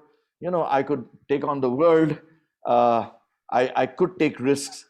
And at that time, my creativity really flourished. And I think it was just my creative, not when I say my, it was not only me, it was my team. So all of us put together, the HR manager, the finance manager, we moved a plant. I think we were creative like hell. And it went off like a song. And I was asked by the American Chamber of Commerce to go and lecture and perhaps even write a small article on how to close a plant beautifully. Of course, I refused because it's like how to murder some people. I felt very sorry for the people who lost their jobs at that time. But anyway, I think I really did enjoy the creativity which you all put in at that time. I really liked the third chapter on colloidal society. Enjoyed reading everything that you've written. And I completely agree that the longevity of civilization it thrives on the diversity, the tolerance, because we continue to adapt, we continue to absorb, we continue to imbibe other cultures. It makes us alive all the time and not dead, and not be overly in love with our own culture and therefore die a natural death. So I think that's a very, very wonderful point that you've made. And since Indians are intuitively colloidal in their social relationships, therefore they adapt very well. When we go to the US, and I think here I'd like to mention a couple of points that, we have a white color handicap in our heads. I mean, it's not a very nice thing to say, but at least in my generation, my father used to say his dream was to go to London and get a haircut from a white guy. It's just that white bias was there and is there. And when we go to the lands of the white people, we actually fight very hard to fight that bias. We first understand them. And I think somewhere in the book also you've written, very, just 2 or 3 lines somewhere in the book where you've written the process that the Indian manager goes through when he goes abroad, thanks to this colloidal society and the skills that we develop, the social relationship skills. That first we go there, let's say the US, we go there. For first couple of years, or maybe even 5 years or 10 years, we just sit quietly, humble people, work hard, see, learn, look, observe. Because of our English skills, we absorb and adapt. And it's after 10 years or so, when we've got a mentor, we've learned their ways, we've learned their culture, we adapt ourselves into their culture, and we are reasonably well off, and the security is no longer, our security bug is taken care of. At that time, our creativity and all the good things about the Indian managers, they come to the fore. And that's the time when, like somebody said, you learn to push back, you learn to think on your own, you get your insecurities out of the way, and you let your creativity thrive. I think that's what really makes an Indian manager thrive when you go abroad. Finally, some of the other thoughts. I think the success of the Indian managers is also related. Now, this is one thing that I wanted to talk about. I think the book focuses on what India does to the Indian manager. The last minute, okay? Yeah, thank you, Milind. So I think the book focuses more on what happens to us in our upbringing in India and our genealogy. But I think what perhaps would be nice to discuss is also that what is the environment that we get when we go abroad. And I think, again, we did mention that today during the discussions with the authors. I think that environment also is very good. Not only it sort of accentuates our creativity, gives us the freedom, gives us the systems and processes that we thrive. We have a lot of extra energy because those little frictional forces are not there. But in addition to that, those are aging societies. There's a supply-demand gap, and those societies are getting lazy, whereas we Indians, are still sort of hungry. So I think those are the kind of few things that I'd like to also study. That what is it that we get out of that environment there, which helps us to thrive.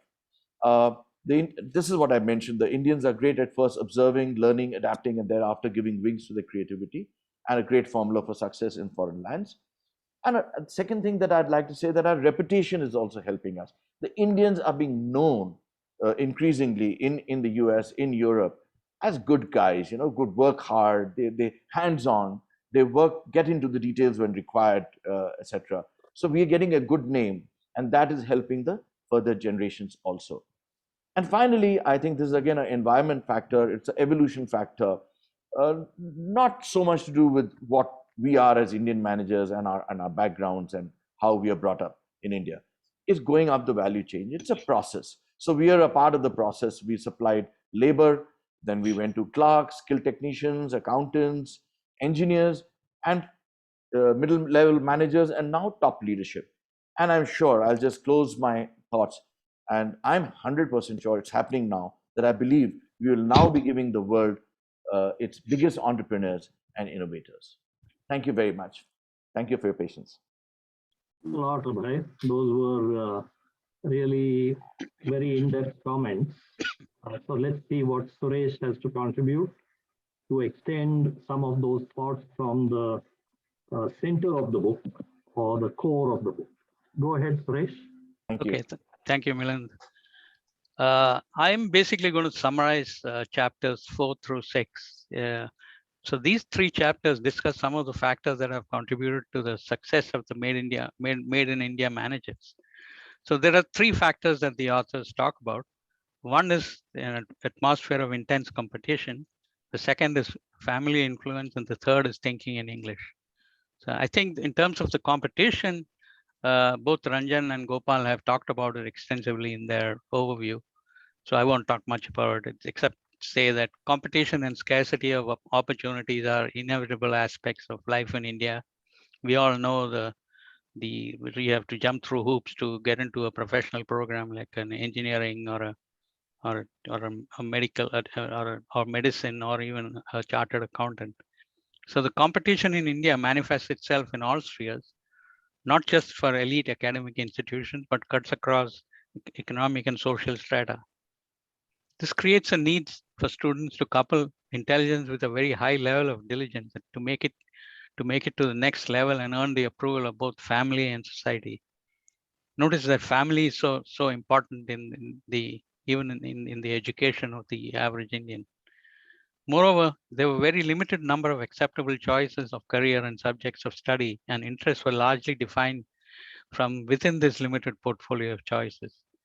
So focused preparation towards a structured goal and with the beginning of the end in mind is second nature to an Indian student by the time they finish high school. To achieve success under stress, competition for opportunity requires an intensive focus on both the ends and means. So the success of Indian immigrants in the US is often attributed to navigating this hyper-competitive stress atmosphere. However, there are some caveats for the managers of tomorrow or the future managers. Although the access to quality education has broadened, there are the desire to keep up with the Joneses and constant comparison may make the students seem more insecure than they were in the past. The impact of social media also serves to intensify day-to-day comparisons and thus amplify competition. Moreover, millennials who are entering the workplace today see an India where choices are ubiquitous and opportunities are abundant. There's a concern that this may create a sense of entitlement, which when we did our education, we didn't have this. Now, coming to family influence, while competitive intensity can be a driver of success, it must also translate into a deep desire to grow and inculcate the hunger to build. This desire is a consequence of the molding of personality and values that occur inside the home due to the influence of the family.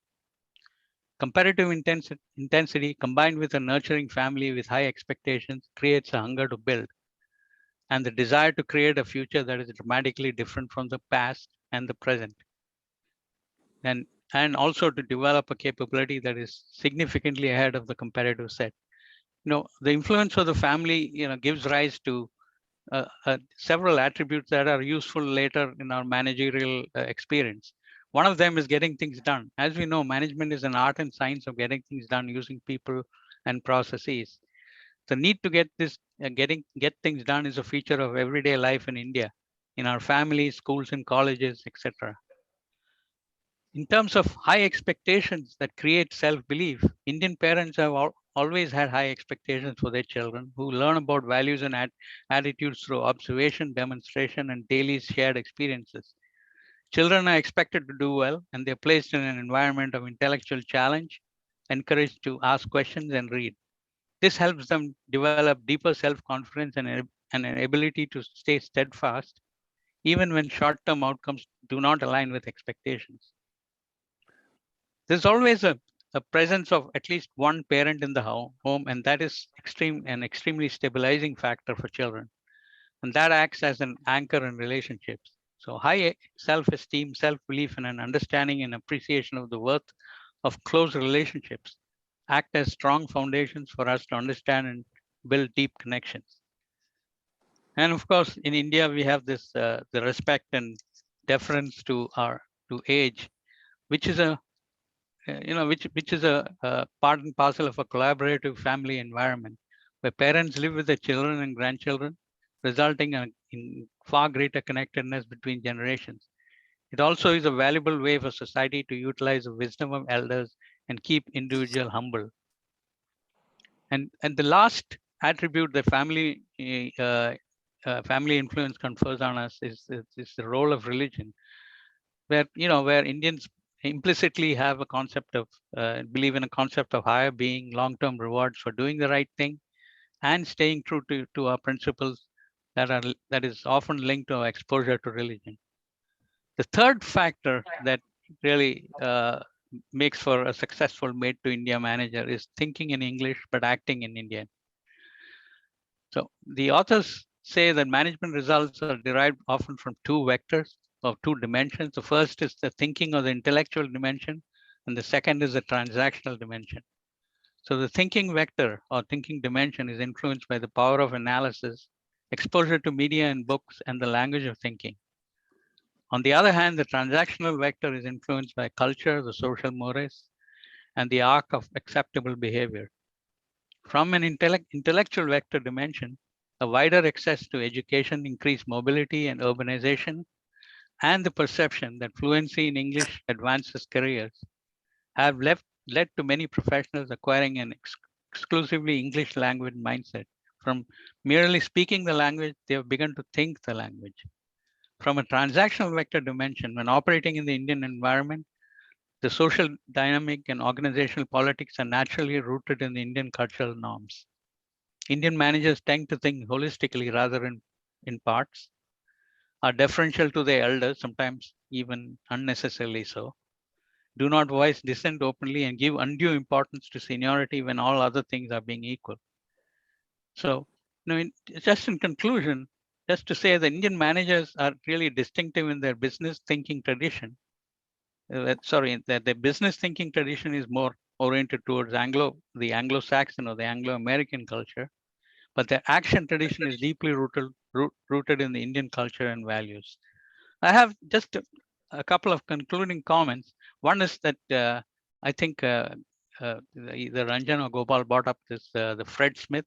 I noticed there was an article about there was an interview with Fred Smith in the Wall Street Journal by a Wall Street Journal reporter. So he was talking about Raj Subramaniam in the interview, and here's what Fred Smith said. So about Raj Subramaniam. So he said he's an Indian. Mr. Smith says, while observing in jest that Indian Americans control the whole economy. You've got Satya Nadella, Microsoft CEO. You got the head of Adobe, the head of IBM. I could keep going. These are his words. It's the damnedest thing that I ever saw. So when the reporter presses him to explain, he resorts to an answer that skirts the boundaries of our race-fraught times. It's pretty self-evident. You have certain cultures where you have family folk that are family focused on high achievement and academic success, particularly with two parents, and it totally coincides, totally aligns with what the authors have been talking about in the chapters that I reviewed. My second comment is I won't go over it because I've asked this question already.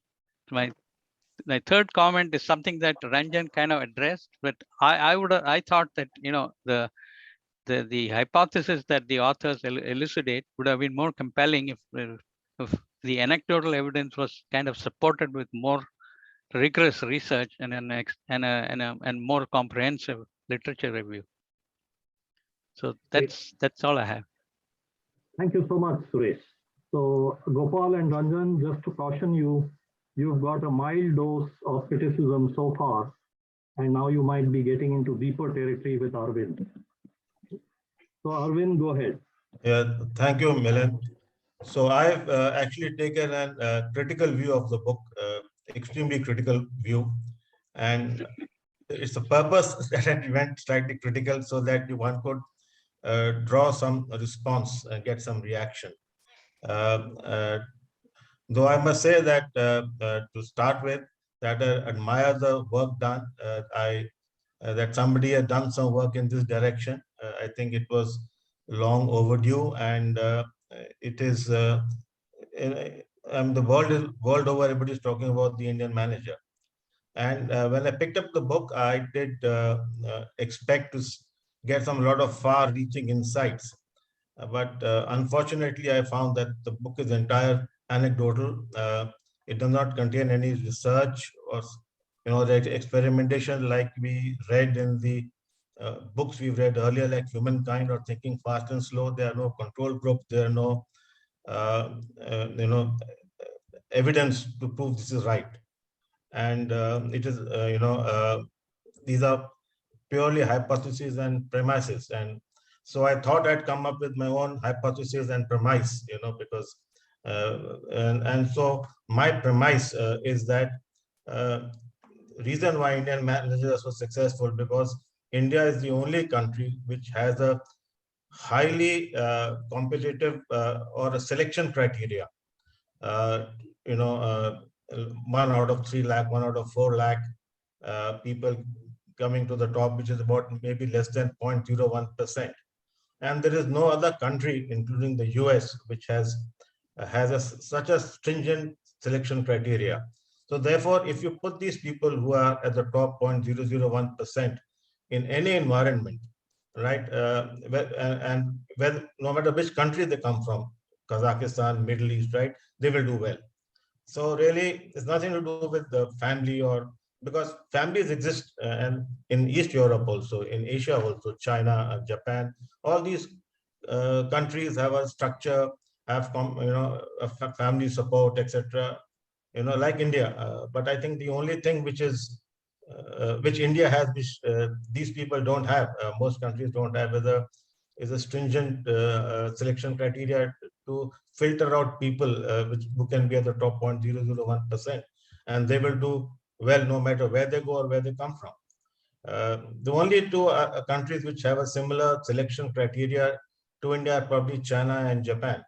And the second reason why Indians do better is because of the English factor, which has been well discussed so far. But again, these are hypotheses, right? And there is no real, evidence to say this is correct or right. And so therefore, the correlation between cause and effect becomes nebulous, right? So these are my overall thoughts on the book. It's not to belittle the book, but it's just that this is what I thought. Coming specifically to chapters 7 to 10, which I am reviewing,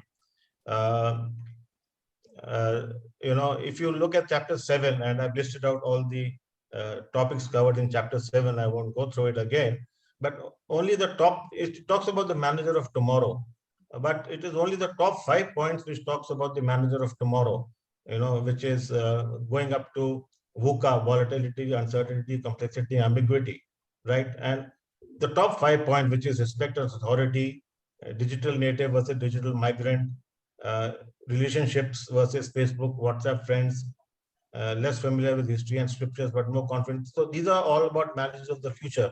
But if you go down the list, this has got nothing to do with the future. These are habits and characteristics which everyone should have. And if you look at this point, must be familiar with systems and processes, and extend his understanding to situations where they do not exist. The examples taken by the authors over here is Asian paints, right? And the examples taken are from 1981. It's got, these are about managers of the past, not managers of the future, right? Really, I think after the first 5 points, then the chapters descend into what should be the habits of or the skills or the attributes of a good manager, rather than really, what is Indian about it.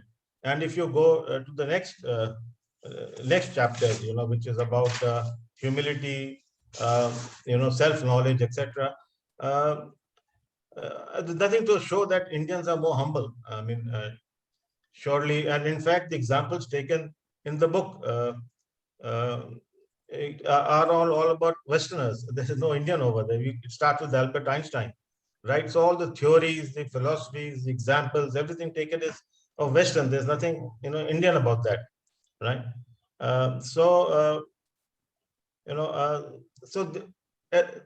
At least my chapters, which I read, 7 to 10, it seems like a self-help book, book about what a manager should be, rather than going into why are Indian managers successful, and so I think the is a great thing to have a book on this topic, but really I think you need a second book with more evidence and more work on this, so that it doesn't become a DIY book, and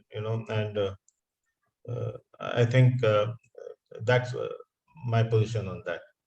Thank you. Thank you, Arvind. So between Abhay, Suresh, and Arvind, you got the whole spectrum of reactions on the book. So now let's open it up for the time we have for a discussion. And all of you in the audience, as you usually do, please pitch in and go ahead and let's see what you have to say. I have a quick piece of trivia on Fred Smith. So Fred Smith, who founded FedEx, he did his undergrad in economics from Yale. In one of his economics courses, he actually wrote up this idea about FedEx, and he got a C grade because the professor said this is not going to work. Yeah, that's a very true anecdote. Yes. Yeah. If I may add something, I think there is something beyond our tolerance of ambiguity. A lot of cultures are good at dealing with ambiguity. May not necessarily be the Westerners. But I think a unique Indian characteristic is to live with contradictions in one's own personal life and in our social life. And we maintain our sanity by not trying to reconcile these contradictions. Sometimes this may come through as hypocrisy, but I think sometimes it's a great strength. Because if we try to deal with all the contradictions we experience, we'll go insane. So that's a specific quality to Indian culture.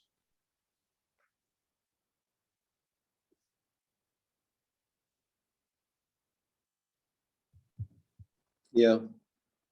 And, Abdul, I think that builds on maybe the colloidal society, which the first word, I'd never even heard of the word before. I had to look it up. I didn't even understand what it meant. But that whole idea of being able to be suspended in a soup and is maybe this whole concept of contradictions where we don't need to merge with anything. So just agreeing with you, Abdul. And at times it could be a weakness, at times it could be a great strength.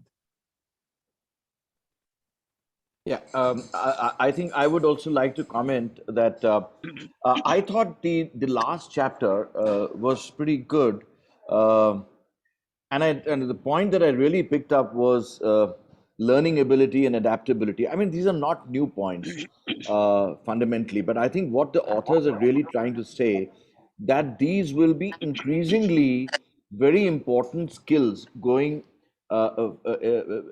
further or going in the future for Indian managers, because those are going to be even more important skills in the world that we are going to see because of VUCA and BOCA.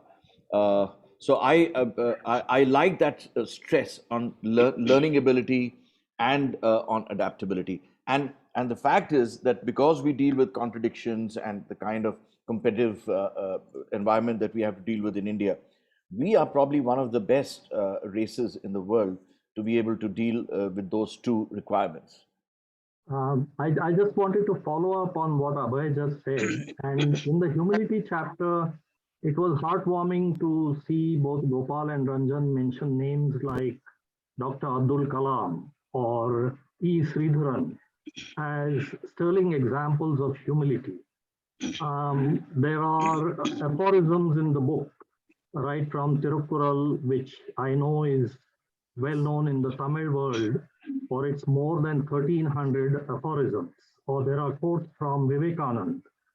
But I would have liked to see a lot more of what Arvind called some kind of a hypothesis or framework, which is rooted in the Indian ethos.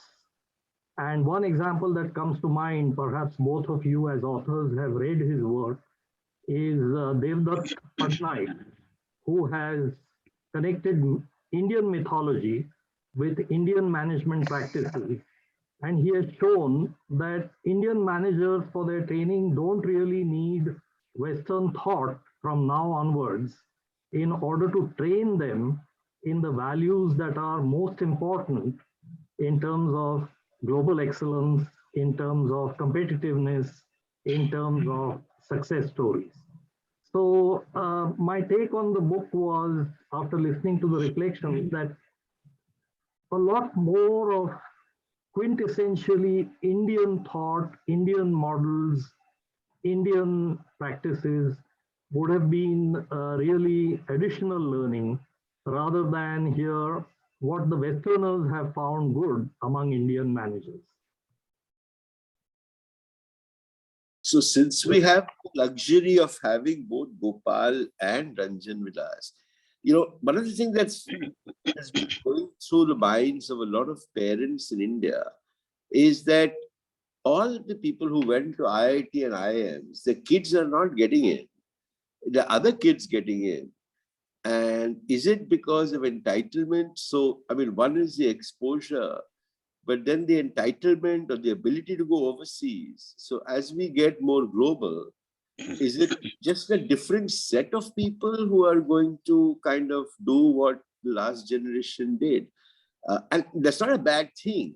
Today there's people in Rohtak and social media influencers who have more followers than Amitabh Bachchan. But is it a natural evolution? Is this generation doing something wrong where their children are growing up entitled with choices? Are there too many choices? And what does that mean for the Indian manager of tomorrow? It doesn't matter. Maybe they won't be a multinational. Maybe they'll have a bakery. Yeah. But I'm just trying to understand, because the statistics shows that parents of, children of parents of IIT and IIM don't get in. So I'm just wondering what that means is, in terms of the shift in the next 10, 15 years of Indian management. Less hunger in the belly. With America maybe hai, but I think that it's beginning to show signs here. More opportunities available in India, other than the STEM disciplines, and of course hard work. There's more competition. That's all. Yeah, but I have late 30s kids of friends of mine who've been to IIT and Harvard Business School saying they're trying to figure out their life. I feel like slapping them. Now, maybe it's me, I don't know, but I'm saying you're figuring out your life because you have a Mercedes and an apartment, you idiot. Figure it out. Just remember Will Smith. Just remember Will Smith when you think of that. I think Ishan's question is not about Indian managers. He's asking as a parent that we have a daughter to whom we gave choices and a son-in-law who had none, accepting very high aspirations. He comes from a very small family in Pali, and his parents are traders, the smallest of shopkeepers, and all three sons have gone to IIT Delhi and IIT Bombay. And one is with the IAS, one is with Shell, and the other one, he did his postgrad from Purdue, and the third is our son-in-law who went to Harvard Business School. and the high aspirations that those parents put on their children and continue to put on the kids. I mean, the mother-in-law does it to my granddaughter. And the difference in our parenting style is that we give our child choices and we allow the child to do what they want. And I was very happy that my daughter applied to Stephens and got in and then decided to go overseas to study. I said, so that much of pressure we put that you have to get in here. Then you get in here and then you get an Ivy League, it's fine. But we give much more choice. As parents, have we made a mistake? Are we continuing to make mistakes? I don't see that lack of... But Anjali, as the world becomes more prosperous, more global, these distinctions will blur. And one of the things that we are seeing certainly is the abundance of choice these days. And I'd agree with Ishan's point about the sense of entitlement. And I'm seeing the same thing with many children as well.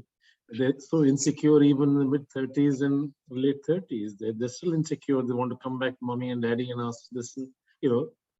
It's just very different from what we were at that time. We were more self-reliant. I don't think I ever went back to my father to ask for any help as far as my professional career was concerned. But yes, they will do it. Today, they will do it. Now, is that good or bad? I don't know. But it brings me to the other point relating to the book, which is a lot of the setting is about the kids who grew up like us, I guess, 60s and 70s at that time, and whether the future generation is going to be as successful or not, given that they'll be more or less very much like the Americans and like everybody else. Absolutely. That's my worry. I mean, there's going to be no distinctive. I think Ranjan wants to say something. Yeah, just a minute. I'm sorry I didn't notice Ranjan's raised hand for a while, and he must be feeling like an ignored student. So go ahead, Ranjan. Sorry, cannot hear you. Ranjan cannot hear you. Ranjan's on mute. You're on mute, Ranjan. No, he's not on mute. No, he's. But we can't hear him. Two devices. Yeah, I can hear. Yeah, we can hear you now. Yeah. I muted my phone and I forgot that the phone was the audio device, right? No problem. So I just wanted to say thank you for the fee. I'll quickly respond to Ishan's point because I thought I did have a perspective on that. And I want to thank you for the feedback. It's very rare that, one gets to actually listen to such well-articulated feedback. And I think a lot of the criticism is valid. It was our first book. We set out to write a pop book. We did not set out to write a well-researched book. We set out to say it's a lay hypothesis, it's anecdotal, it needs to be, so it was set out to be a readable pop book. Maybe my second or third book, I will find the time to write a more researched book. So that's one thing. But on Ishan's question, my batch in IIT and my batch in IIM, out of, let's say, 150 odd people, barely 5 have kids who have written JEE at all. Okay, and I will point to 2 factors, so 3 factors. The first factor is very simply this. When we were growing up, we were told, "Baap ka paisa nahi hai. You have to study, and academic success is your path to prosperity." We have all moved up the economic value chain and Maslow's hierarchy, and many of us don't want our kids to go through as much stress as we did. So one, we are giving them more choices. They also know that if they don't get the best undergraduate option in India, they have the option of doing undergrad abroad. So I think that is one clear thing that, many people have just moved up the economic or even the Maslow's value chain. The second is what I will call the democratization of India and the representativeness of India. In my year, 34 people from Jain College, Mumbai got into IIT Bombay. From the whole city of Pune at that point in time, around 5 people got in. If you look at the profile of students entering elite schools, the role of tier 2 and tier 3 has gone up. The role of the metros has gone down. So I think it is, we are still getting very high quality, hungry managers.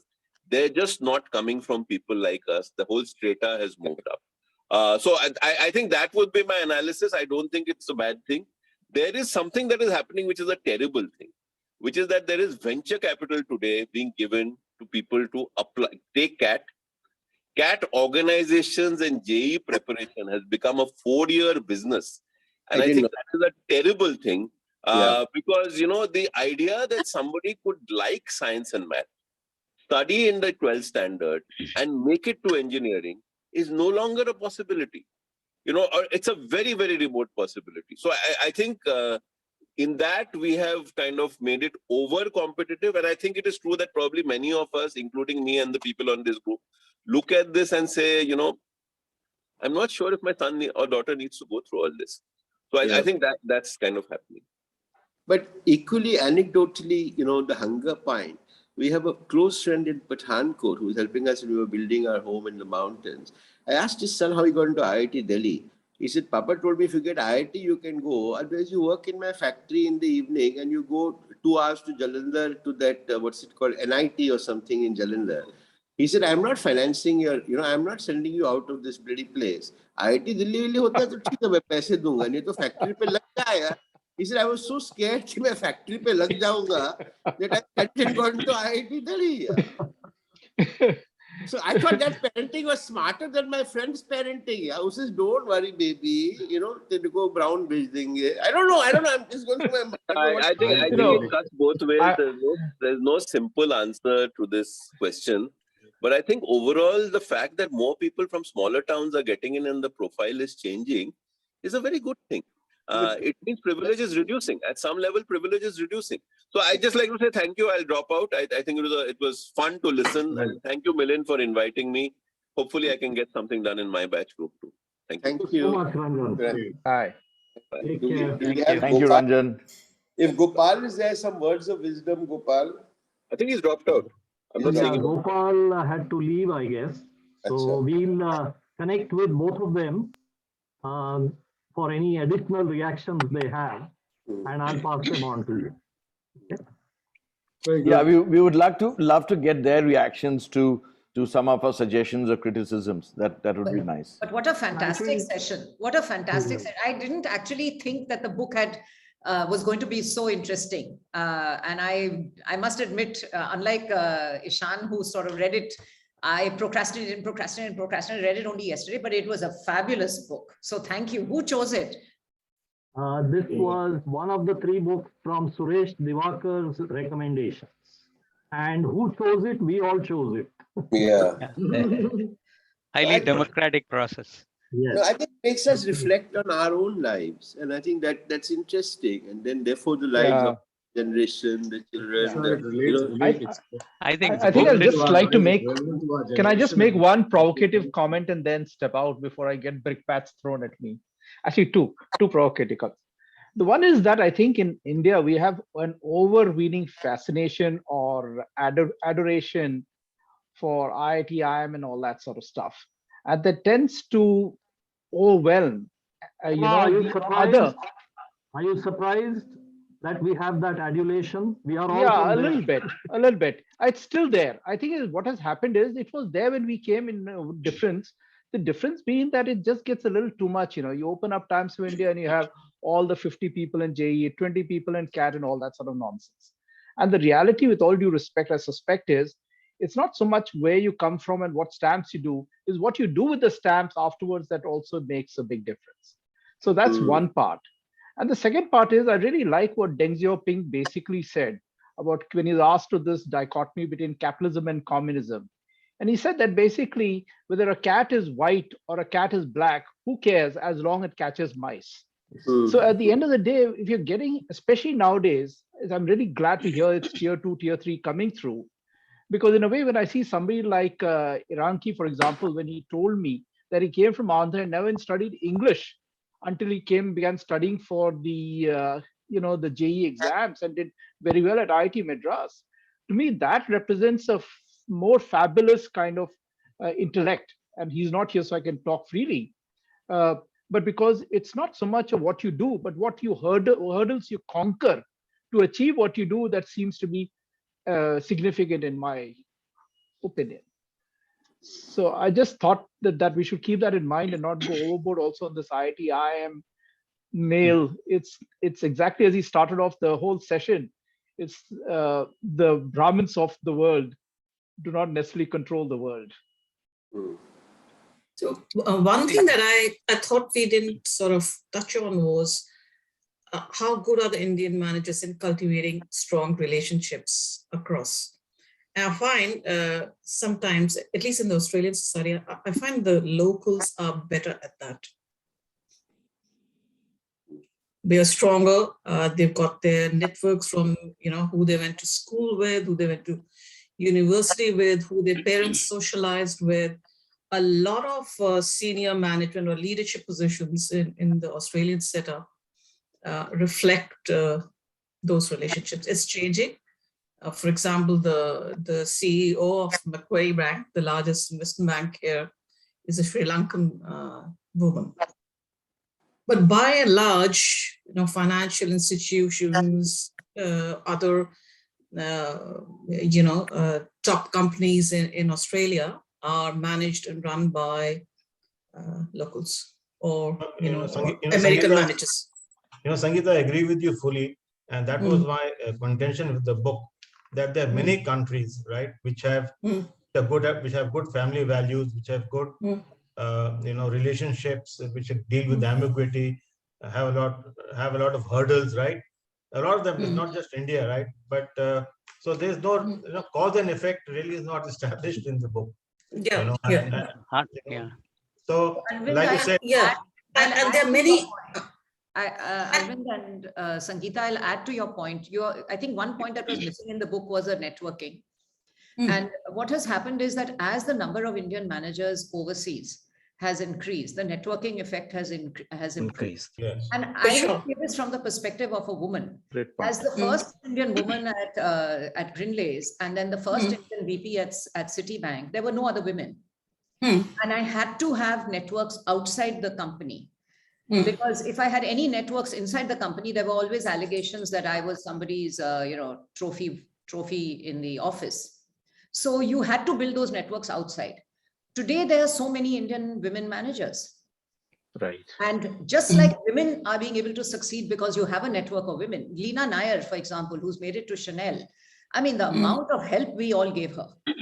And she was connected with everybody through all the other senior women around. Similarly, you have the Indian managers who are doing well, like Ajay Banga. He was helped by a bunch of Indian men. And in Australia, maybe we don't have enough. So that's why you're seeing that you're frozen out of those networks. And that is what you said. And that's a very valid point, that the numbers here, the immigration here was much later than, say, in the US. And that reflects in the leadership here. And that started to change because as you find a lot of, there are a lot of students who came from India to study and have started to become managers here, or, our offsprings are, our next generation is rising through the ranks, and generally the attitudes are changing because there's a lot more connectiveness now. But it remains one of the, I feel that it remains one of the sort of constraints that the Indian sort of leaders still display in terms of connecting with other folks. So Sangeeta, you'll know this better, but speaking specifically of Australia, I was very, I had a lot of Australians working with and for me when I was doing the Asia job. And they helped each other tremendously. They would get their friends hired at the client organization. The client organization would get them hired at ad agencies. They were a club. And I once asked, I said, I wish Indians had that club. They said, you can't. I said, why? He says, you understand, we're all criminals. We depend on being gangs. So, he says, you don't understand, our DNA is we're all criminals. Yeah, we are gang. And we stay as a gang. Yeah. I think that maybe they have prevented outsiders. Like they used to prevent Singaporeans and Britishers. And, if you take cities like Singapore and Hong Kong, every time they were opening, they would hire a fellow Australian, and they help each other. I'm not so sure Indians help each other that much. I mean, Anjali is making a point that we do, but I have not seen the kind of fostering of gangism, that the Australians have. Certainly not in the Indian, I don't agree with you entirely, Shan. We have been accused in the Middle East of having an Indian mafia, by the way. Yeah, it's same in the Very US clear. too. No. It's the same. It's the same. I think this accusation of large numbers of people doing well in a group which is easily identifiable will always be there. And I think the challenge is more about how this is being accepted in a society like the US, where all the people are, like somebody said, I think it was Abdullah said about merit being recognized, and it's not hierarchical. And they're more accepting of outsiders as long as the guy is good. Other societies like Australia may not be as open as the US society, I think. Yeah. I find the same in the Middle East. Middle East, for example, is not as open. There is a huge bias still. And you find very few, therefore, non-whites making it, non-Arabs making it as opposed to the US, for example. Just a point for the future, for any future ROM, it strikes me in the context of the gender issue that we have been discussing, that there are two very good books, one by Sheryl Sandberg called Lean In, and the other more recent book by Indra Nooyi, which is fascinating because one is a non-Indian story and the other is an Indian story of a woman who has made it to the topmost level at one of the global organizations. So I just thought I should plant that in your minds. I think one of the big points is the mentorship, as hitching a wagon to a star is what I use. There is somebody up there who's helping you rise up. That makes a huge difference to people's careers. Especially in large organizations. You do need that mentorship. Somebody at the top who's looking after you and who's got your back. That's true for the men. Indra referred to this. That's true, I think, for the men, Sharad. That's true a lot for men, to hitch your wagon to a star. I think for women, Indra Nooyi came from outside. She's not a Pepsi insider. And when we analyzed her career trajectory, the fact that she had such fabulous external networks, which you see now with her book, have helped her. And at IIM, she's from IIM, Calcutta, and her batchmates hate her. So they all said that she was very successful, very self-seeking, very achievement-oriented. Even Stella Marie has that feedback on her. So she didn't make very good friends because she was so achievement-oriented. But her ability to create external networks outside her own internal field, which is what distinguishes a lot of women, has helped. But anyway, that's for another matter. Maybe we should do a book on women. I have just a quick one quick comment about the book. Anu wants to say something. Let Anu speak first. She hasn't said anything. Anu speak and then Suresh, you go next. Yeah. Go ahead. Okay. Go ahead. So, in keeping with, what the book was trying to tell us, I think this point about mentorship is so important. And in fact, I think to a large extent, at least from my observation, that it's lacking among the Indians, as some of you say. We may be mentored by people who are not Indian. I don't think we mentor each other as much as we could. Good point.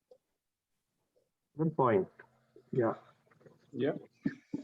Go ahead, Suresh. Yeah. I was talking. I mean, there's a sense, if I could just respond to Anu, there's a sense in the Indian community is that competitiveness extends to when they come out. They still feel that they're competing against each other rather than they're competing in a larger society. That is a valid point, because at least in my experience, when you go along to, at least when you initially start out as an Indian in any of these foreign environments, people first ask you how many years you've been there. And that is their hierarchy, whether you've been there for 5 years or 15 years, that depends on where you fit in the hierarchy of how good you are or how bad you are. So that's how it starts. So. Yeah, my comment was that it's different. The book talks about successful made in India managers, but it doesn't talk anything at all about the made in India crooks, people like Rajat Gupta and Puneet Dixit more recently. So they make it. Yeah, but that thought came to me, Suresh, because we talk about the fact that we do all this jugaad and all because of circumstances. But I know part of they the call jugaad, it jugaad. Jugaad. Part of that we do jugaad to is the also extreme. corruption. We are very good at bribing, and we are very good at doing those background deals, which to succeed in life, or at least get whatever you want, whether it's success or otherwise. So that aspect hasn't come in, or maybe gets filtered out when you go up to the top. I don't know, but that is an important aspect of the culture as well. I think Rajat was an aberration. I don't think, on an average, as a generalization, Indians would take their jugaad ability to being immoral or unethical. I think it was a very interesting conversation I had many years ago when I was still working with this American company. And I asked him, I said, what is the need of this guy, Rajat, to do all this nonsense? I mean, he had everything going for him. So one explanation was that, look, he used to obviously hobnob with the richest of the Americans who would have aircrafts and yachts all across the world. So whether he had about $100 million in his bank account didn't make a difference. It's just that he had less than the people that he was hobnobbing with. And that created that aberration within him. So I think the Rajats of this world are an aberration, but by and large, I think Indians who go abroad, not only that, I mean, even in Indian context, I would not hesitate to say that I'm talking about professional managers. They're pretty straightforward. But these kinds of crooks in any community are an aberration. They're not the norm. You can't say a community is born with crooks. Right? Yeah. So. Yeah, exactly. So I think I was alluding to the fact that whether the jugaad, our creativity sort of goes and leads us towards immoral behavior, I don't think so. Yeah. I think. Food for thought. Food for thought. Hello, guys. Suggestions and thoughts. Fabulous session, guys. Yeah. Thank you. Thank you so much. Thank you. Fantastic. Bye. Yeah, and Bye, we'll be reading The Strange Alchemy of Life and Law by Albie Sachs during the rest of this month. So just a reminder, that comes out of Anu's recommendation, and we will be reading that in June. Okay. Post it again. I will. Yes, please. Yep. Definitely. Thank Okay. you. Bye, everybody. Thank you, Milind. We miss Yanks. Good morning. Please Good say night. thanks, Yanks. I sorely missed him because of the technology handicap. But where is very well, Milind. You did very well. You're getting better. You're getting better. Where is that brother of yours, Milind? Umesh, are you still on the call? I don't think he's there. Umesh was here until 5 minutes ago. I just chatted with him in WhatsApp. He enjoyed the session, and he says he sent me a short email with all his reactions. So if you are interested, I'll share them with you. Yeah, he's a thoughtful guy. Post it. Really nice. Sure, I'll do that. So you've met a lot of Srikhandes now. I was Umesh's first boss. Yes, I remember that. And Anjali was my brother-in-law's boss at Citibank. So it's a small world. Who was your brother-in-law? Amol. Amol Gupte. Amol Gupte. I was. He didn't like me as a boss. I was female and I was too bossy. He asked to be moved, so he may not say that to you, but that was okay. He did well in life, so he must have made the right decision. I'm only hearing it from the boss. Isn't Paresh also related to you, Milind? Who? Paresh Suktankar? Paresh Suktankar, no. Is not related. So it's Amol who's related to you. Okay. Yeah. And today Gopal came up with something that I was not aware of. He said there was another Milind Srikhande somewhere lurking around. And I thought I was the only one on this planet. So I'm surprised. Vinita, where's Bhatia today? Where's Chacha? You're on mute, Babu. He has just come home. He was traveling. Oh, and you didn't say anything at all. What is your view? My view, I was listening to all of you because it was, manager thing. So I said, let's see what all of you have to say. But I think it was overall, anecdotal but good study. Definitely would say that socialization plays a very, very important role. And when you're talking about today's, I had that question also in mind, was that who are going to be the next, so-called will they be made in India managers anymore, or will that change in the future? They will be, but they'll come from Rohtak and Trichy and all. They won't come from Bombay and Delhi. I'm now convinced. Yeah, they'll come they'll come from, even in any game that you see now. Look at the startups. I mean, if you have a surname like Bansal, you have a cut above everybody else. Yeah, so look at the startups, and they're all from small towns. And I see that even with my son-in-law's friends from Harvard. They have their own IIT gang, and they're from small towns, sons of government servants. Ishan, I'm reminded of Anjali's HBR article, where it was very enlightening to hear. she said the Tatas believe in Yeah. recruiting people not from Bombay, Delhi, Madras, Calcutta, or Chennai, but from tier 2 cities where our Indian values, culture, deeper traditions are much more strongly ingrained. That's and true. that reflects itself among the professional managers. And in fact, to Abhay's point, I wanted to say that the book brings out very nicely what is the link between those deeper traditional values and the success stories among Indian managers globally. Because, you know, what Ranjan pointed out was a confluence of these various influences that helps the Indian manager, and which is what I think prevents widespread corruption among these managers wherever they operate all over the globe. So the case of Rajat Gupta is a glaring exception. But otherwise, you don't hear stories of Indian managers who are unprofessional, unethical, immoral, what have you. So that might be attributed to these deeper values that the book talks about. And I think Rajat came from, I think Rajat's home background was not very well, he came from a poor place. And I think he lost his father. Good judgment. I'm sorry. Yeah. And so his, I've seen it at the bank. We often gave people, very young people, opportunities to be branch managers and gave them a lot of power. And I regret it as an HR head because I thought I was doing something good for them. But by giving them so much power and not enough oversight, they made bad decisions and they went into fraud. We don't have to go very far. Sanjay Rajadhaksha's brother-in-law comes from a very good family, had no oversight. Whatever. But I think these people, it is the good governance which is important. Either the governance is, you go to an Amar Sons or an Akbar Ali's, you go to a retail store, the counter will take cash from you, but he'll not steal. Whereas you go to a big Akbar Ali's or something and they will not let the counter take the cash because, they don't know who it is. So the Amar Sons is recruiting their own family. Whereas Akbar Ali's is recruiting maybe people they don't always know. And so they don't trust them with the cash. So that family value and who's watching in a way is an important aspect of governance, which I think he could have spent a little more time on in the book.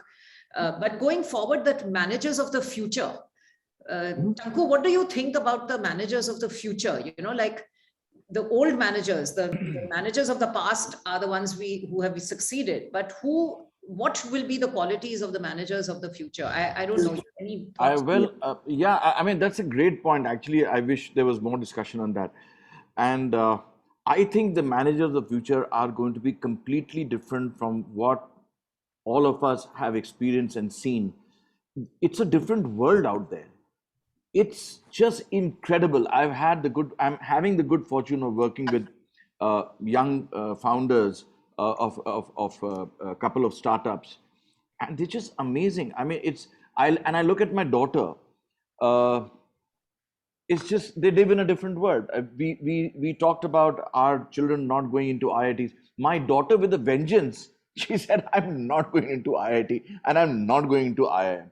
And she did her own thing, and willingly she got into global brand management. It's something similar to she did a master's, something similar to an MBA, but very focused. So they're living in a different world. They're living in a virtual world. They're living in a different kind of social world. The way they learn is different.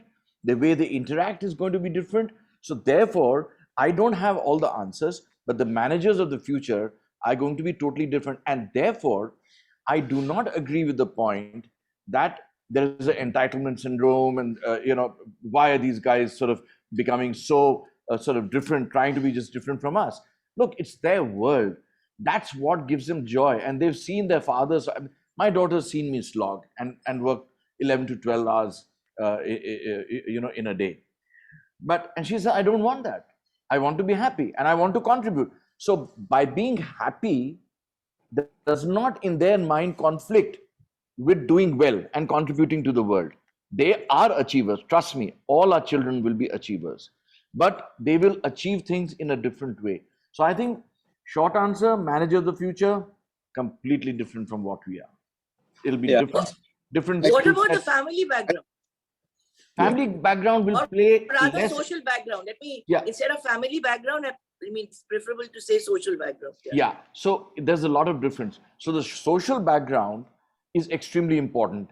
And the good thing that's happening in today's world, especially in India, I'm talking about India alone, that we are getting more and more in touch with our social background. The family background will fade in its significance in terms of affecting the child, because the child is no longer the child of a parent or his relative. Today, the child belongs to a much wider world. And therefore, the social networking is important. And the good thing is that we're getting in more and more in touch with our social backgrounds. But the family will play less and less role, because what can a family do? Like we all agree, tier 2, tier 3 towns are the ones who are going to feed the engineers and managers of tomorrow to a large extent. Not necessarily that our tier 1 city or metro city are not going to feed managers. They feed managers in the field that you don't even know. But in the conventional areas, they are the ones who will now start occupying IITs and IIMs of this world, whereas our children will take up professions which are completely different. So I have a different way of looking at this to answer Vinita's question, which is that if you look at the sort of manager models in India, whom we remember, like I mentioned, Gopal and Ranjan talking about Sridharan, who worked for the Indian Railways, did the Konkan Railway project, did Delhi Metro, both one before retirement, the other after retirement, were done below cost, before time, and at world-class levels. Okay. Then you take somebody like in the previous generation, say few decades ago, an outstanding engineer like Mokshagundam Vishweshwaraya. Okay. Now, to argue that Vishweshwaraya's influences and Sridharan's influences were the same would be a stretch, because they came from different times. So the point I'm trying to make is, when you map that onto the future manager, there will be equally talented, equally capable future engineer managers or non-engineer managers. But their formative influences are likely to be quite different in complexion from the formative influences of a Vishweshwaraya or a Sridhar. So that is how I see it in the flow of time.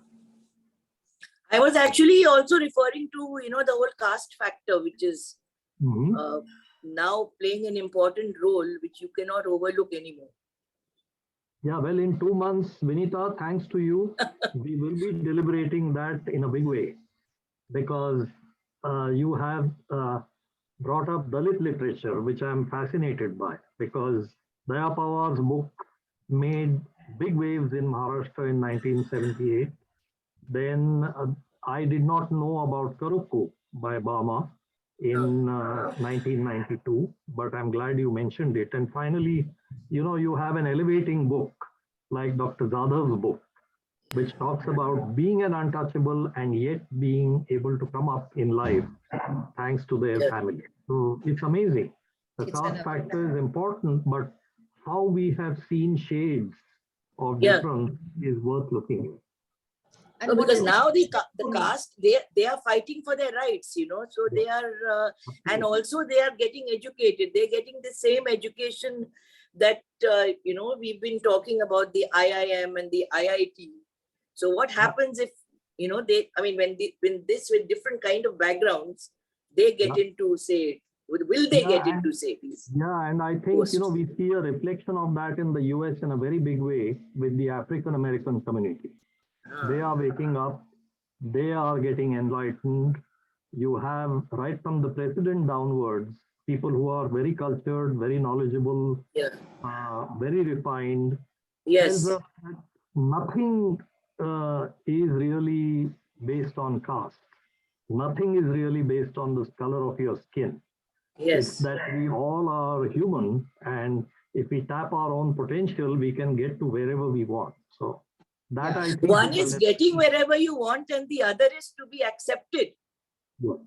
Vinita, I think the you know, the legal framework wherein a public sector, if you criticize a Dalit or you call them out or whatever, you can go to jail, is a big deterrent in the social stigma that used to exist.